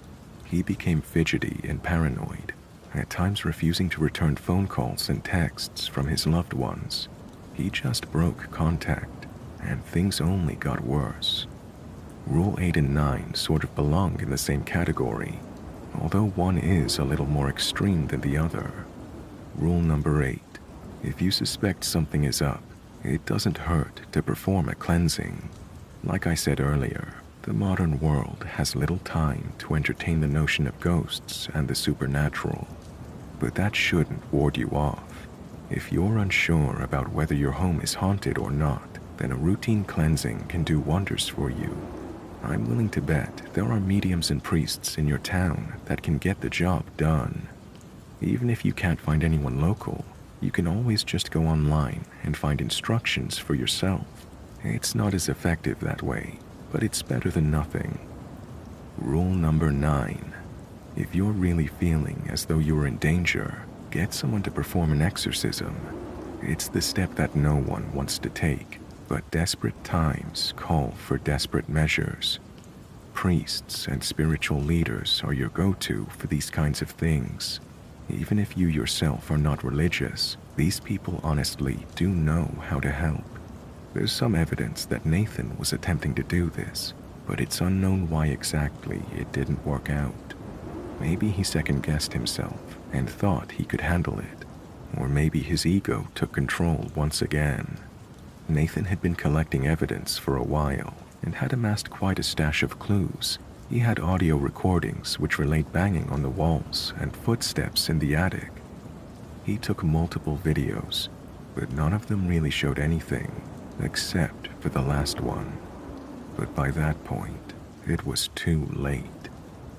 In his journal, he also wrote that he experienced items in the house levitating on several occasions. But sadly, he had no recorded proof of this. Rule number 10, the big one. Whatever you do, don't try to antagonize this spirit. This should really go without saying, but angrily challenging the spirit or daring it to manifest itself is a really bad idea. But as you may have guessed, Nathan and his unlimited stream of testosterone decided to do just that. He got really drunk one night and began ruminating on all that had been happening. Nathan was always a skeptic, but even he couldn't ignore the psychological impact on his family, whether it was imagined or not. He realized his relationship with his children and wife were being heavily strained, and his new house had become a place of hostility. This made Nathan very angry. So Nathan stood up and shouted at his empty house for the spirit to come forth and face him. He was met with only silence, and so he shouted again. Never once did the spirits answer his call. After a few more verbose challenges, he broke into a bout of laughter, probably believing himself to look ridiculous. Apparently not everyone who was watching felt the same though. Nathan managed to stumble into bed not long after, and was out cold within a couple of minutes. Nathan had kept a security camera in his room in hopes of capturing proof, and that night he found something. At around 2:13 a.m., Nathan is seen beginning to stir in his sleep in the security video. He grunts and speaks briefly, but the words were unintelligible. Suddenly his eyes sprung wide open in the bed and began glancing around the room. Nathan appeared to be struggling, but his body didn't move. It was believed he was suffering an episode of sleep paralysis, which left him temporarily paralyzed. His eyes continued to dart rapidly around the room, then something happened that no one who saw the video could explain. The bedroom door slowly rolled open, but the darkness of the hallway was all-consuming. Nathan's chest began frantically pumping up and down, and his eyes stretched wide open. Something was then seen moving in the hall. It could have been chalked up to a trick of the light at first, but then a hand was seen reaching through. It was gnarled and spindly, like the wretched, malformed appendage from some abyssal denizen. The figure slowly sauntered through the doorway, its tall, dark silhouette nearly grazing the top of the doorframe. It had no definite features, appearing only as a hooded, humanoid individual. No eyes or face, just a shadow corporealized from Nathan's deepest nightmares. Poor Nathan was heard mumbling and whimpering frantically, but in his paralyzed state, he was unable to fight back or flee. He could do nothing but watch in absolute horror as the thing approached him. It stopped at the foot of his bed and just stared at him for about a minute. Nathan continued to hyperventilate and didn't appear to blink once during the entire ordeal. The thing then finally moved closer. It then leaned down only a couple inches away from his face and appeared to whisper something. It was too quiet for the mic on the camera to pick up, but needless to say, it did not make Nathan feel any better about the situation. Suddenly, the thing lashed out with its twisted hands, constricting like pythons around Nathan's throat. In his paralyzed state, he couldn't even struggle against his shrouded attacker. Within a minute, Nathan's chest stopped moving, and his eyes fell still. The entity retracted its hand and just stared at him for about a minute. Then, as if taunting those who see the footage, it looked directly into the camera. It whispered something again, but again, it was too quiet to discern what it was.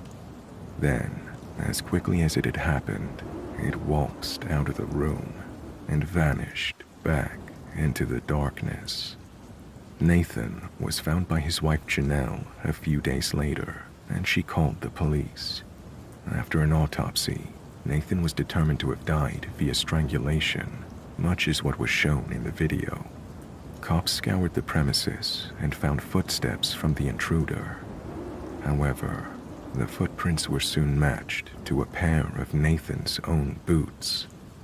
The police, of course, were not so quick to believe that Nathan was simply killed by supernatural forces. They conducted interviews with neighbors, friends, and family members, but none of them seemed capable or motivated enough to have done it. There were no signs of breaking and entering, and nothing had been stolen from the home. They came to me and conducted an interview as well, but of course, that was a futile effort. I mean, sure, the fact that Janelle was my ex-girlfriend was reason to suspect me, but I quickly dissuaded their actions. Nathan was my friend, despite him not really being a good friend. What kind of friend bones your girlfriend behind your back anyways? I'm not bitter about it though, at least, not as far as the police are concerned. My alibis were solid, and that's good enough reason for them. This brings us to my final rule. Rule number 11. Make sure you exhaust all other options before coming to the conclusion that your house is in fact haunted. If only Nathan had taken a little more time to investigate his home and himself more thoroughly, then maybe he'd still be alive today. Maybe he would have found the mini wireless speakers hidden in his attic to play the sounds of knocking. Maybe he would have found the patches in his air ducts that leaked mild doses of hallucinogenic drugs into his home. Maybe he would have detected the dog whistle alarm that caused his dogs to react so strangely. If he bothered to check himself, he may have found trace amounts of succinylcholine, a paralyzing toxin that once ingested will leave the person immobile, yet conscious to all pain. It would have been difficult to find, as even coroners do not normally test for the substance unless specifically requested. No matter how you really slice it, this entire ordeal really comes back to Nathan himself. If only he'd been a better person and not constantly demeaned his peers at every turn. If only he hadn't been so stubborn and proud. If only he hadn't gone behind my back and boned my ex-girlfriend, thus ruining our future and sending me into the spiraling depths of crippling depression, then maybe I would have helped him. So, you may be wondering, is this my confession? No, of course not. This is only my list of suggestions and rules for how things may have turned out differently for Nathan and his family. These are all hypothetical explanations and are in no way to be considered incriminating evidence to be used in court against me, or anyone else for that matter. Besides, if this really was a confession, then that would make anyone who reads it an accessory to murder, and we certainly wouldn't want that. I hope you can understand that, and I do hope that we can trust each other in this regard. After all, I have really good software for tracing IPs, and Reddit makes it incredibly easy to access them. We wouldn't want your house to suddenly become haunted now, would we?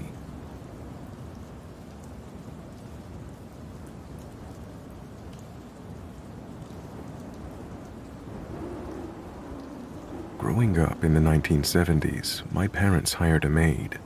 This was a common thing. Becky had been with the family since the early 1960s. She worked for my grandparents as well. I'd often see my grandfather waiting for Becky at the corner bus stop when I was riding to school in the morning. Becky was truly part of our family. She worked for my grandparents 2 days a week and for us 2 days a week. I was always a little jealous of her third family, where she worked that other day. I didn't know them, but felt like Becky belonged to me. My name's Rebecca.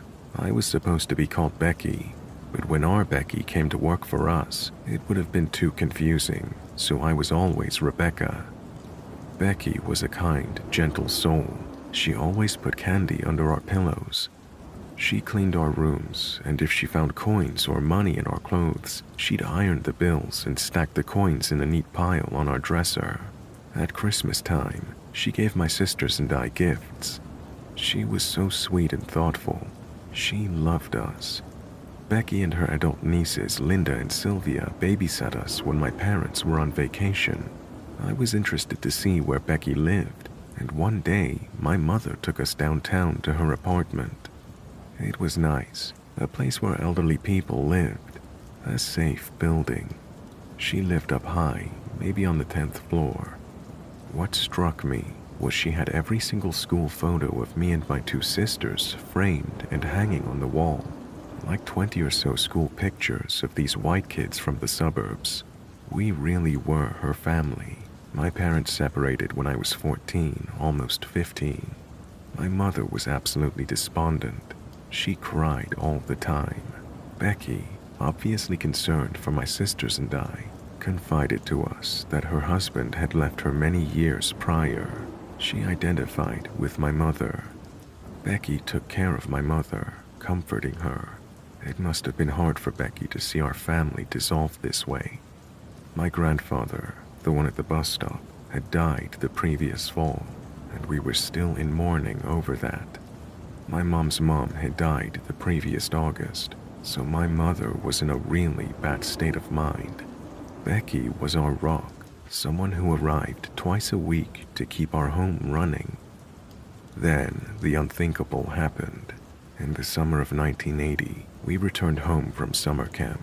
My mother told my sister to tell Becky that lunch was ready.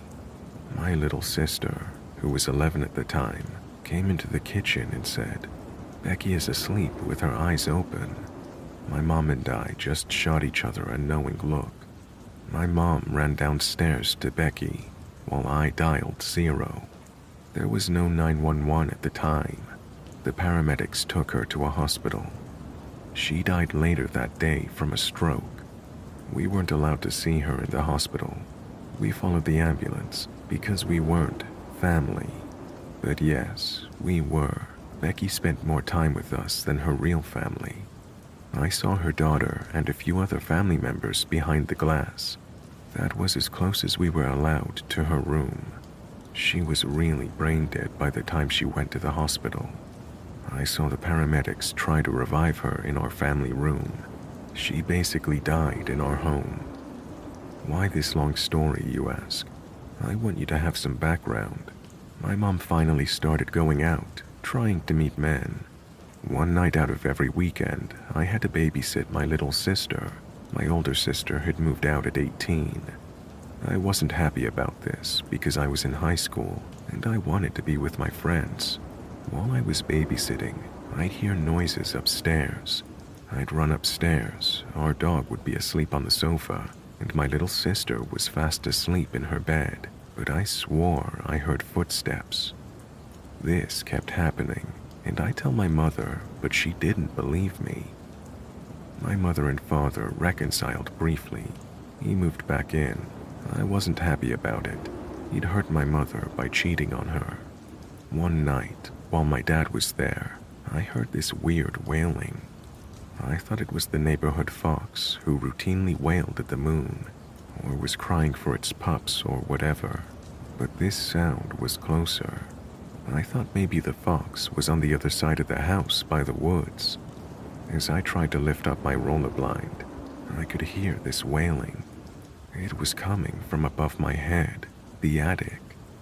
I got in bed, too afraid to tell my skeptical mother. I knew she wouldn't believe me. At breakfast, my dad said, "Did anyone else hear that weird noise last night?" I said, "Yes." I wasn't crazy. There was a weird noise. My dad said it was coming from the attic. He set animal traps up there, but there weren't any animals in the attic. Then my dad and my mom split up for good. I'd still hear the footsteps when I was alone in the house. Years went by. I moved out and got married. In 1992, I separated from my husband and moved in with my mother. My mother went to Florida for the winter, and I was alone in the house. I started dating. One day, in the family room downstairs, my boyfriend said, "What in the heck is that?" He heard footsteps. I was immune to them at this point. I said, "I think it's Becky. She died in this house. She loved us. If it is her, she's here to watch over us." A couple of weeks went by. My boyfriend and I were in the living room having a romantic date by the fire. The lights were off. There was just the light of the fire. He went upstairs to use the bathroom. He came out of the bathroom and I looked up the stairs. He just stood there frozen, with his eyes bugging out. I thought he was drunk. I said, "What's the matter?" "Didn't you see that?" he replied. "What?" I asked. "A woman in a pink sweater just walked by you," he said. I quickly looked around, but I didn't see anything. But I knew it was Becky. I'd never told my boyfriend that Becky wore a white maid's uniform and a pink cardigan. She wore that pink cardigan all the time. I called my mother, and she finally believed me. I forgot to mention, my father, grandmother, and sisters went to Becky's funeral. My mother didn't go. She was angry with my father at the time, I guess. Everyone there was under the impression that I was named after Becky. In truth, my mother told me she named me Becky after Becky Thatcher from Tom Sawyer, but I let Becky's family believe that I was named after her. It made them happy.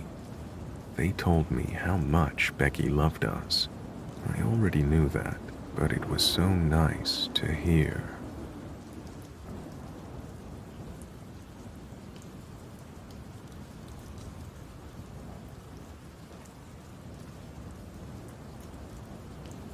So my house has, for as long as I can remember, major levels of paranormal activity. It's an old farmhouse that's been passed through about 4 generations of my family, and there have been plenty of deaths on the property. It was built around 1880, and while it's not got a particularly bloody past, it's got stories.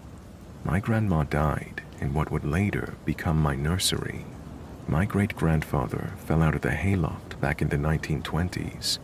They found an old unmarked grave left from the Civil War that got left behind in the 70s, and whatever else. Activity is as common as a housefly around here. Cabinets and doors open and shut. Things get moved. Footsteps in the hall when no one else is home. Figures in doorways. We hear a voice in the old grain silo sometimes, which isn't possible, because if someone was in there, they'd suffocate.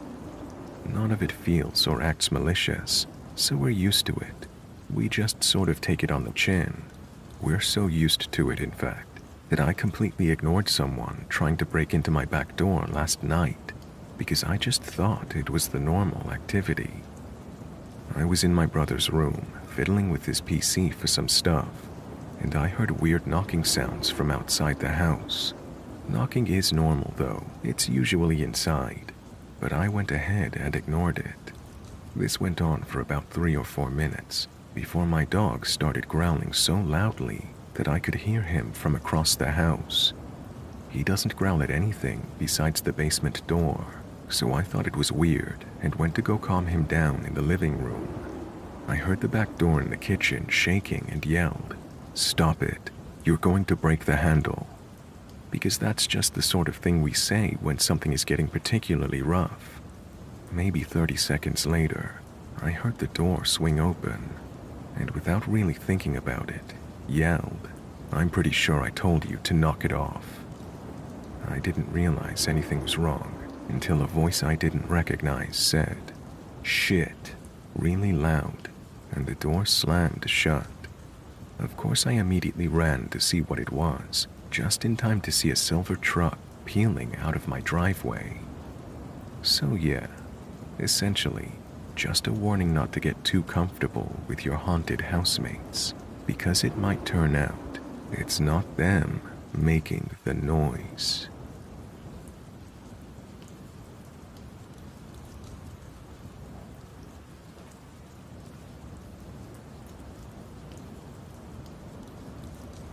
A year ago, I had my first paranormal experience, one that made me believe in ghosts.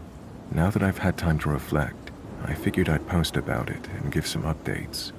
I bought a house in March 2019, but I didn't move into it until June because I was doing some renovations.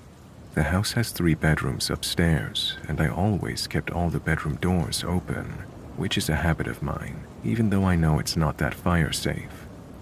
I turned one of the bedrooms into my office and left the other one bare.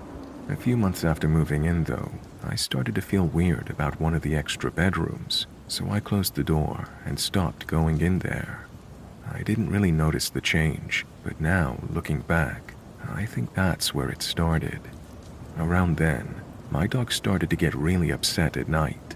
My dog, a 1-year-old lab who previously never barked much, would bark down the hallway or at the reading nook area. His hackles would be raised, and even weirder, he would back up and move, seemingly reacting to something. Once, he even seemed to freak out at something, and mid-barking fit, he turned around and sprinted back to my bedroom before jumping on my bed and staring down the hallway like he was running from something. That was when I started to get a bit nervous, since it didn't seem like he was barking at the neighbors or something in the street. He seemed to be reacting to something in the house. I took a video where you can see him barking down the stairs. And yes, I definitely started sleeping with the light on, and in the other videos, he can be seen barking at the reading nook. There's nothing in that corner but a small armchair and a bookcase.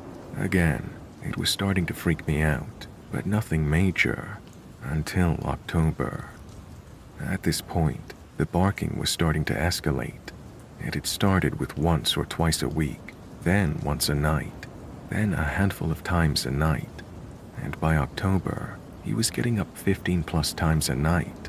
On this particular night, I was in bed, trying to doze off. My dog had been especially loud this night, and was getting up every 5 minutes to growl down the hallway. He was finally asleep, though, at the foot of my bed, and I was almost asleep too, when I heard a series of very fast and very loud knocks that lasted a few seconds. I was pretty disoriented, and my heart was beating fast. My first instinct was to hope that no one was breaking in. Strangely enough, though, my dog bolted awake and sprinted to the reading nook corner and started up his growling. Previously, if he heard a noise from outside like neighbors pulling in with their loud car, he would run downstairs to bark at the window. Personally, I could not isolate where the sound was coming from, and if it was from downstairs or upstairs, so I can't say for certain if it was coming from the corner where he was barking.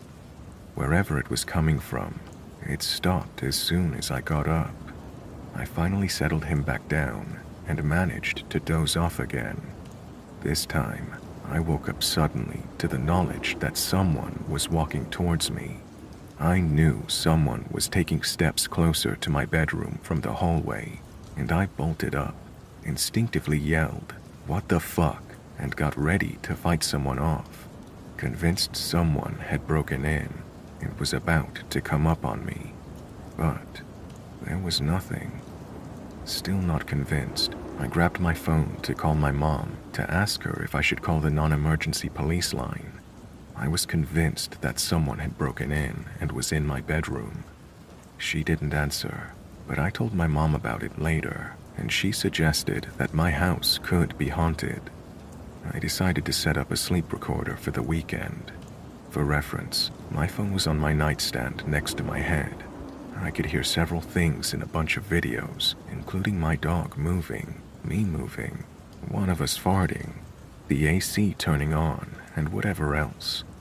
All were much more quiet than these noises, though I could tell that the bang in the first video woke me up a bit. In the second video, you can hear what sounds like something dragging, then what sounds like 3 footsteps or quiet bangs after. I tried to mimic the sounds, and I can't quite match the second one, but the first one sounds like my bookcase door or a cabinet door slamming shut. It also sounds like it's further away from my bed and down the hallway, whereas you can kind of sense the proximity of me rustling awake after hearing the noise. Though I'm not good at analyzing audio, so I could be off base about that. Long story short, my mom finally convinced me to sage. We did the candle test, and the wicks of 2 candles simultaneously went out in the guest bedroom when prompted. No AC, no windows open, no moving air. We tested 3 times in the one bedroom, and all 3 times, both wicks went out simultaneously. No flickering, no embers on the wick after, just a strong, steady flame. Then, it was like someone grabbed the wick with wet fingers. We tested the candles in other locations, but we didn't have it happen anywhere else. My dad checked the attic, just in case, while my mom saged the entire house. Since then, nothing. My dog hasn't barked in the corner or the staircase. I keep the bedroom door open now and haven't felt weird at all. I haven't felt a flight or fight instinct either when waking up, or down the stairs too, which is a huge added bonus, since before the saging, there were a few times where I would feel an intense sense of panic and would run up the stairs. That's my first experience with anything paranormal. Honestly, I'm still doubtful sometimes, just because that's the type of person I am.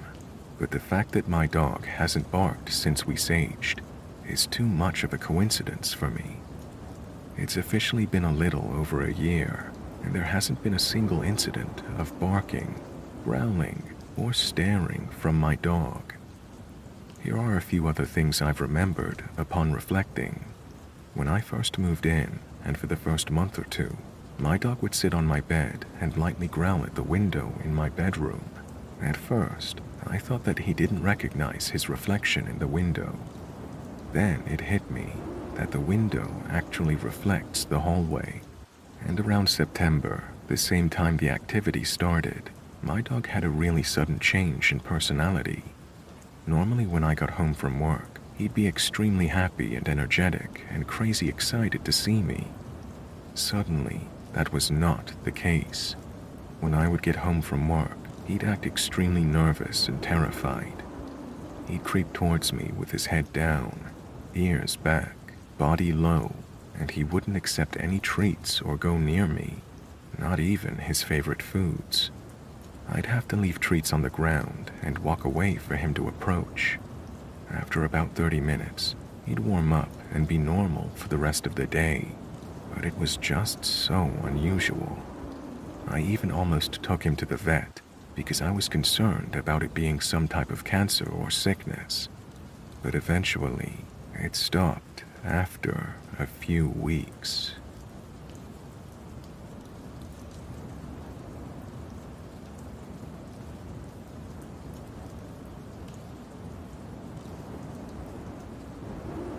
So I've been holding on to this experience for about a year now, and I've decided to share it with you guys, mostly to get it off of my chest. I work in a deep underground potash mine. For anyone who has never experienced what it's like to be several thousand feet underground, it's a very uncanny experience. There's no natural lighting, and usually the only artificial light comes from your cap lamp or any vehicles you're operating. You can hear the earth shift and the vast weight above you slowly bear down on the tunnel you're working in. I've been working underground for about 6 months and was being sent to an abandoned part of the mine to make it safe enough for crews to be sent in to recover some equipment and machinery that had been left behind. The area I was being sent to was infamous for being the location a mine operator called Chris had been killed by being pinched in between 2 pieces of equipment and having his torso split in half. This accident had shaken a lot of the guys underground, and many refused to work in that area again. So as the junior operator, I was the unlucky bastard that had to go in. I was sent in by myself to get the job started and was supposed to get another operator to come help me once I was ready. The beginning tunnel had so much potash dust piled up over the years that it reached my knees and made it impossible to see while driving in my bolter. A bolter is a vehicle that drives 8-foot metal bolts into the ceiling to prevent the ceiling from caving in. I remember feeling so uneasy while I was in there. It was like I wasn't supposed to be there. Once I got to my first location to start bolting, I began setting everything up. I was setting up bolts when I noticed a moving light come from the opposite end of the tunnel from where I'd entered. I initially thought it could be another worker that was also doing work in that tunnel, so I started doing cap lamp signals. It's our own form of sign language with our lights so we can communicate. I signaled for whoever's light that was to come towards me. Once I made that signal, the light stopped moving and after a few seconds disappeared. I was becoming worried and tried to reason to myself what the light could be. It really couldn't have been another worker because it wasn't safe to go any farther until my work was done. It couldn't have been a piece of equipment because it responded to my light. I was terrified and honestly didn't know what to do. I was scared to attempt to leave because my bolter kicked up so much dust, but I also didn't want to go by foot because I'd only have my cap lamp for lighting. I decided to stay camped inside my bolter until my backup arrived. The light never returned, and when my coworker arrived, I gained enough confidence to finish the job and leave. I don't know what I saw, but I can't help but think it's the soul of Chris. The idea of his soul being trapped in that tunnel really bothers me, and I actually left the underground for a surface position, partially because of this encounter.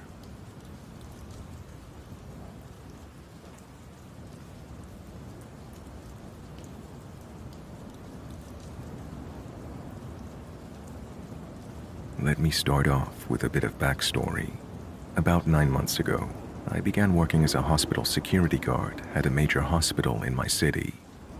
It's been the most exciting and enjoyable job I've ever had. I'm incredibly grateful for it, as I've made many new friends and accumulated countless stories to share. The saying, "If you love your job, you never work a day in your life," really rings true for me. I've had such a variety of experiences, from arresting trespassers to dealing with mental health patients and searching for missing individuals.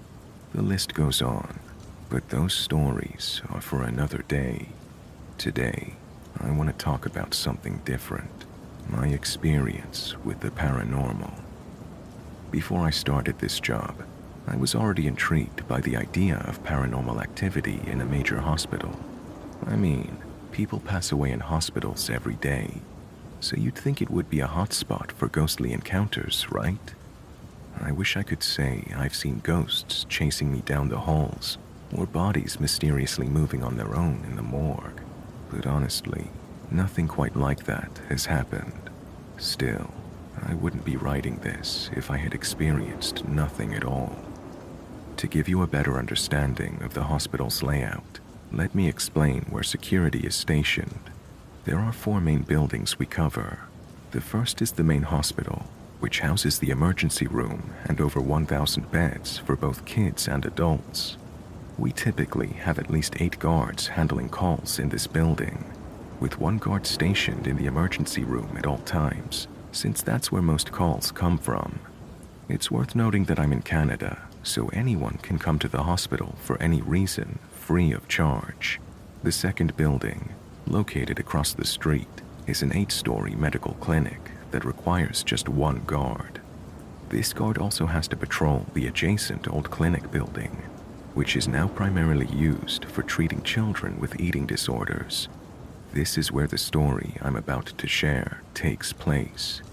The last building is the cancer clinic, which requires 2 guards at all times and is the closest to the medical clinic if assistance is needed.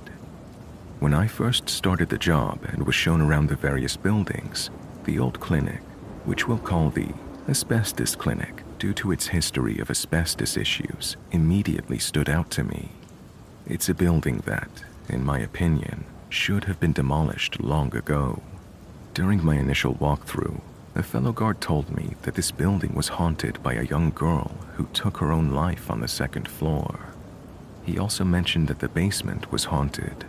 The whole building used to be a tuberculosis sanatorium back in the 50s and 60s, with tunnels in the basement that were once used to transport bodies.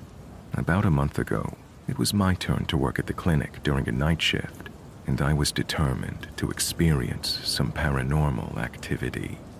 I had done countless patrols of the asbestos clinic before, but nothing much had happened, aside from the elevators occasionally opening on their own, which was apparently normal. But that night, things changed. I'd heard plenty of stories from other guards about strange occurrences in the clinic, but I had never experienced anything myself. I decided to do my patrol at 3 a.m., which is often said to be the prime time for paranormal activity. I began my patrol by walking around the exterior of the building, checking all the entrances to ensure they were locked. The building closes relatively early, around 8 p.m., so by then it should be completely empty. However, I noticed that one of the exterior doors was slightly open. This concerned me because it had been closed during my first patrol. The building doesn't have any interior cameras, so when something like this happens at night, I have to check every unlocked room inside to make sure no one is inside. I entered the building and started my patrol of the first floor, checking every door and hallway. No one was there. As I approached the elevator to go up to the second floor, I heard a faint creaking sound, like a door opening. I immediately radioed my team lead, informing her that I'd found an open door and was hearing noises. I told her I was going to conduct a thorough patrol, and she sent one of the guards from the cancer clinic, Fred, to assist me. After searching the first floor again and finding nothing, Fred arrived. He told me he would start searching the third and fourth floors, while I covered the second floor and basement. As I was searching the second floor, I heard the same creaking noise again, the sound of a door opening. I radioed Fred to come down, still not considering the possibility of anything paranormal. We've had incidents of homeless people breaking in to find a place to sleep, though it's rare for them to target the asbestos clinic since it's usually locked. We searched every room on the second floor, but found nothing. After thoroughly checking the entire clinic, we concluded that no one was inside. Fred returned to the cancer clinic, and my team lead made a joke that it was probably just a ghost. That got me thinking. This might be the perfect time to continue my ghost hunting. I went back into the building, determined to capture some activity. I sat down in a chair on the second floor, waiting to see if anything would happen. After about 10 minutes of nothing, I got bored and decided to head down to the basement. The basement is an eerie place, filled with tunnels that mostly led to nowhere now. I decided to explore one of them since I'd never done it before, and it seemed like the perfect time. Once I exited the elevator, I made my way to one of the locked doors leading to the longest tunnel. Most of the tunnels were completely blocked off, but this one stretched on. I unlocked the door and ventured down the tunnel, taking note of my radio beeping to indicate that it had lost signal. A common issue in basement areas. As I reached the end of the tunnel, my flashlight started to flicker. I decided to stand still and listen, and to my shock, I heard a blood-curdling female scream coming from the start of the tunnel. I nearly jumped out of my skin. I turned around, pointing my flickering flashlight back toward the entrance, and I started running toward the scream. When I reached the entrance, I tried to radio my team lead, but my radio still had no signal. I looked around the basement and noticed that one of the doors was open. This door was supposed to be locked, with only security having access to the keys. I looked inside the room, but there was no one there. My heart was racing. I closed the door and headed back upstairs to get a radio signal. I was still unsure if what I experienced was paranormal. Once I was back on the main floor, I radioed my team lead to let her know what happened. She sent Fred back to help me investigate the source of the scream. When he arrived, we went back to the basement. I showed him the room that had been opened, and we both noticed a very distinct and strong smell, similar to that of a decomposing body. Having spent time in the hospital morgue, I was all too familiar with that smell. We searched the room, but we found nothing. Fred joked that the room might have been used for tuberculosis patients who didn't make it. But in truth, none of us were sure what that room had been used for. We determined that everything was fine, and I decided I'd spent enough time in the asbestos clinic for one night. Ever since that experience, I've rushed through my patrols in the basement, as that smell still lingers every time I pass by that room. So, what do you think? Was this a paranormal experience or something else? Should I investigate further? Let me know if you'd like to hear more of the stories that I've collected during my time working in the hospital.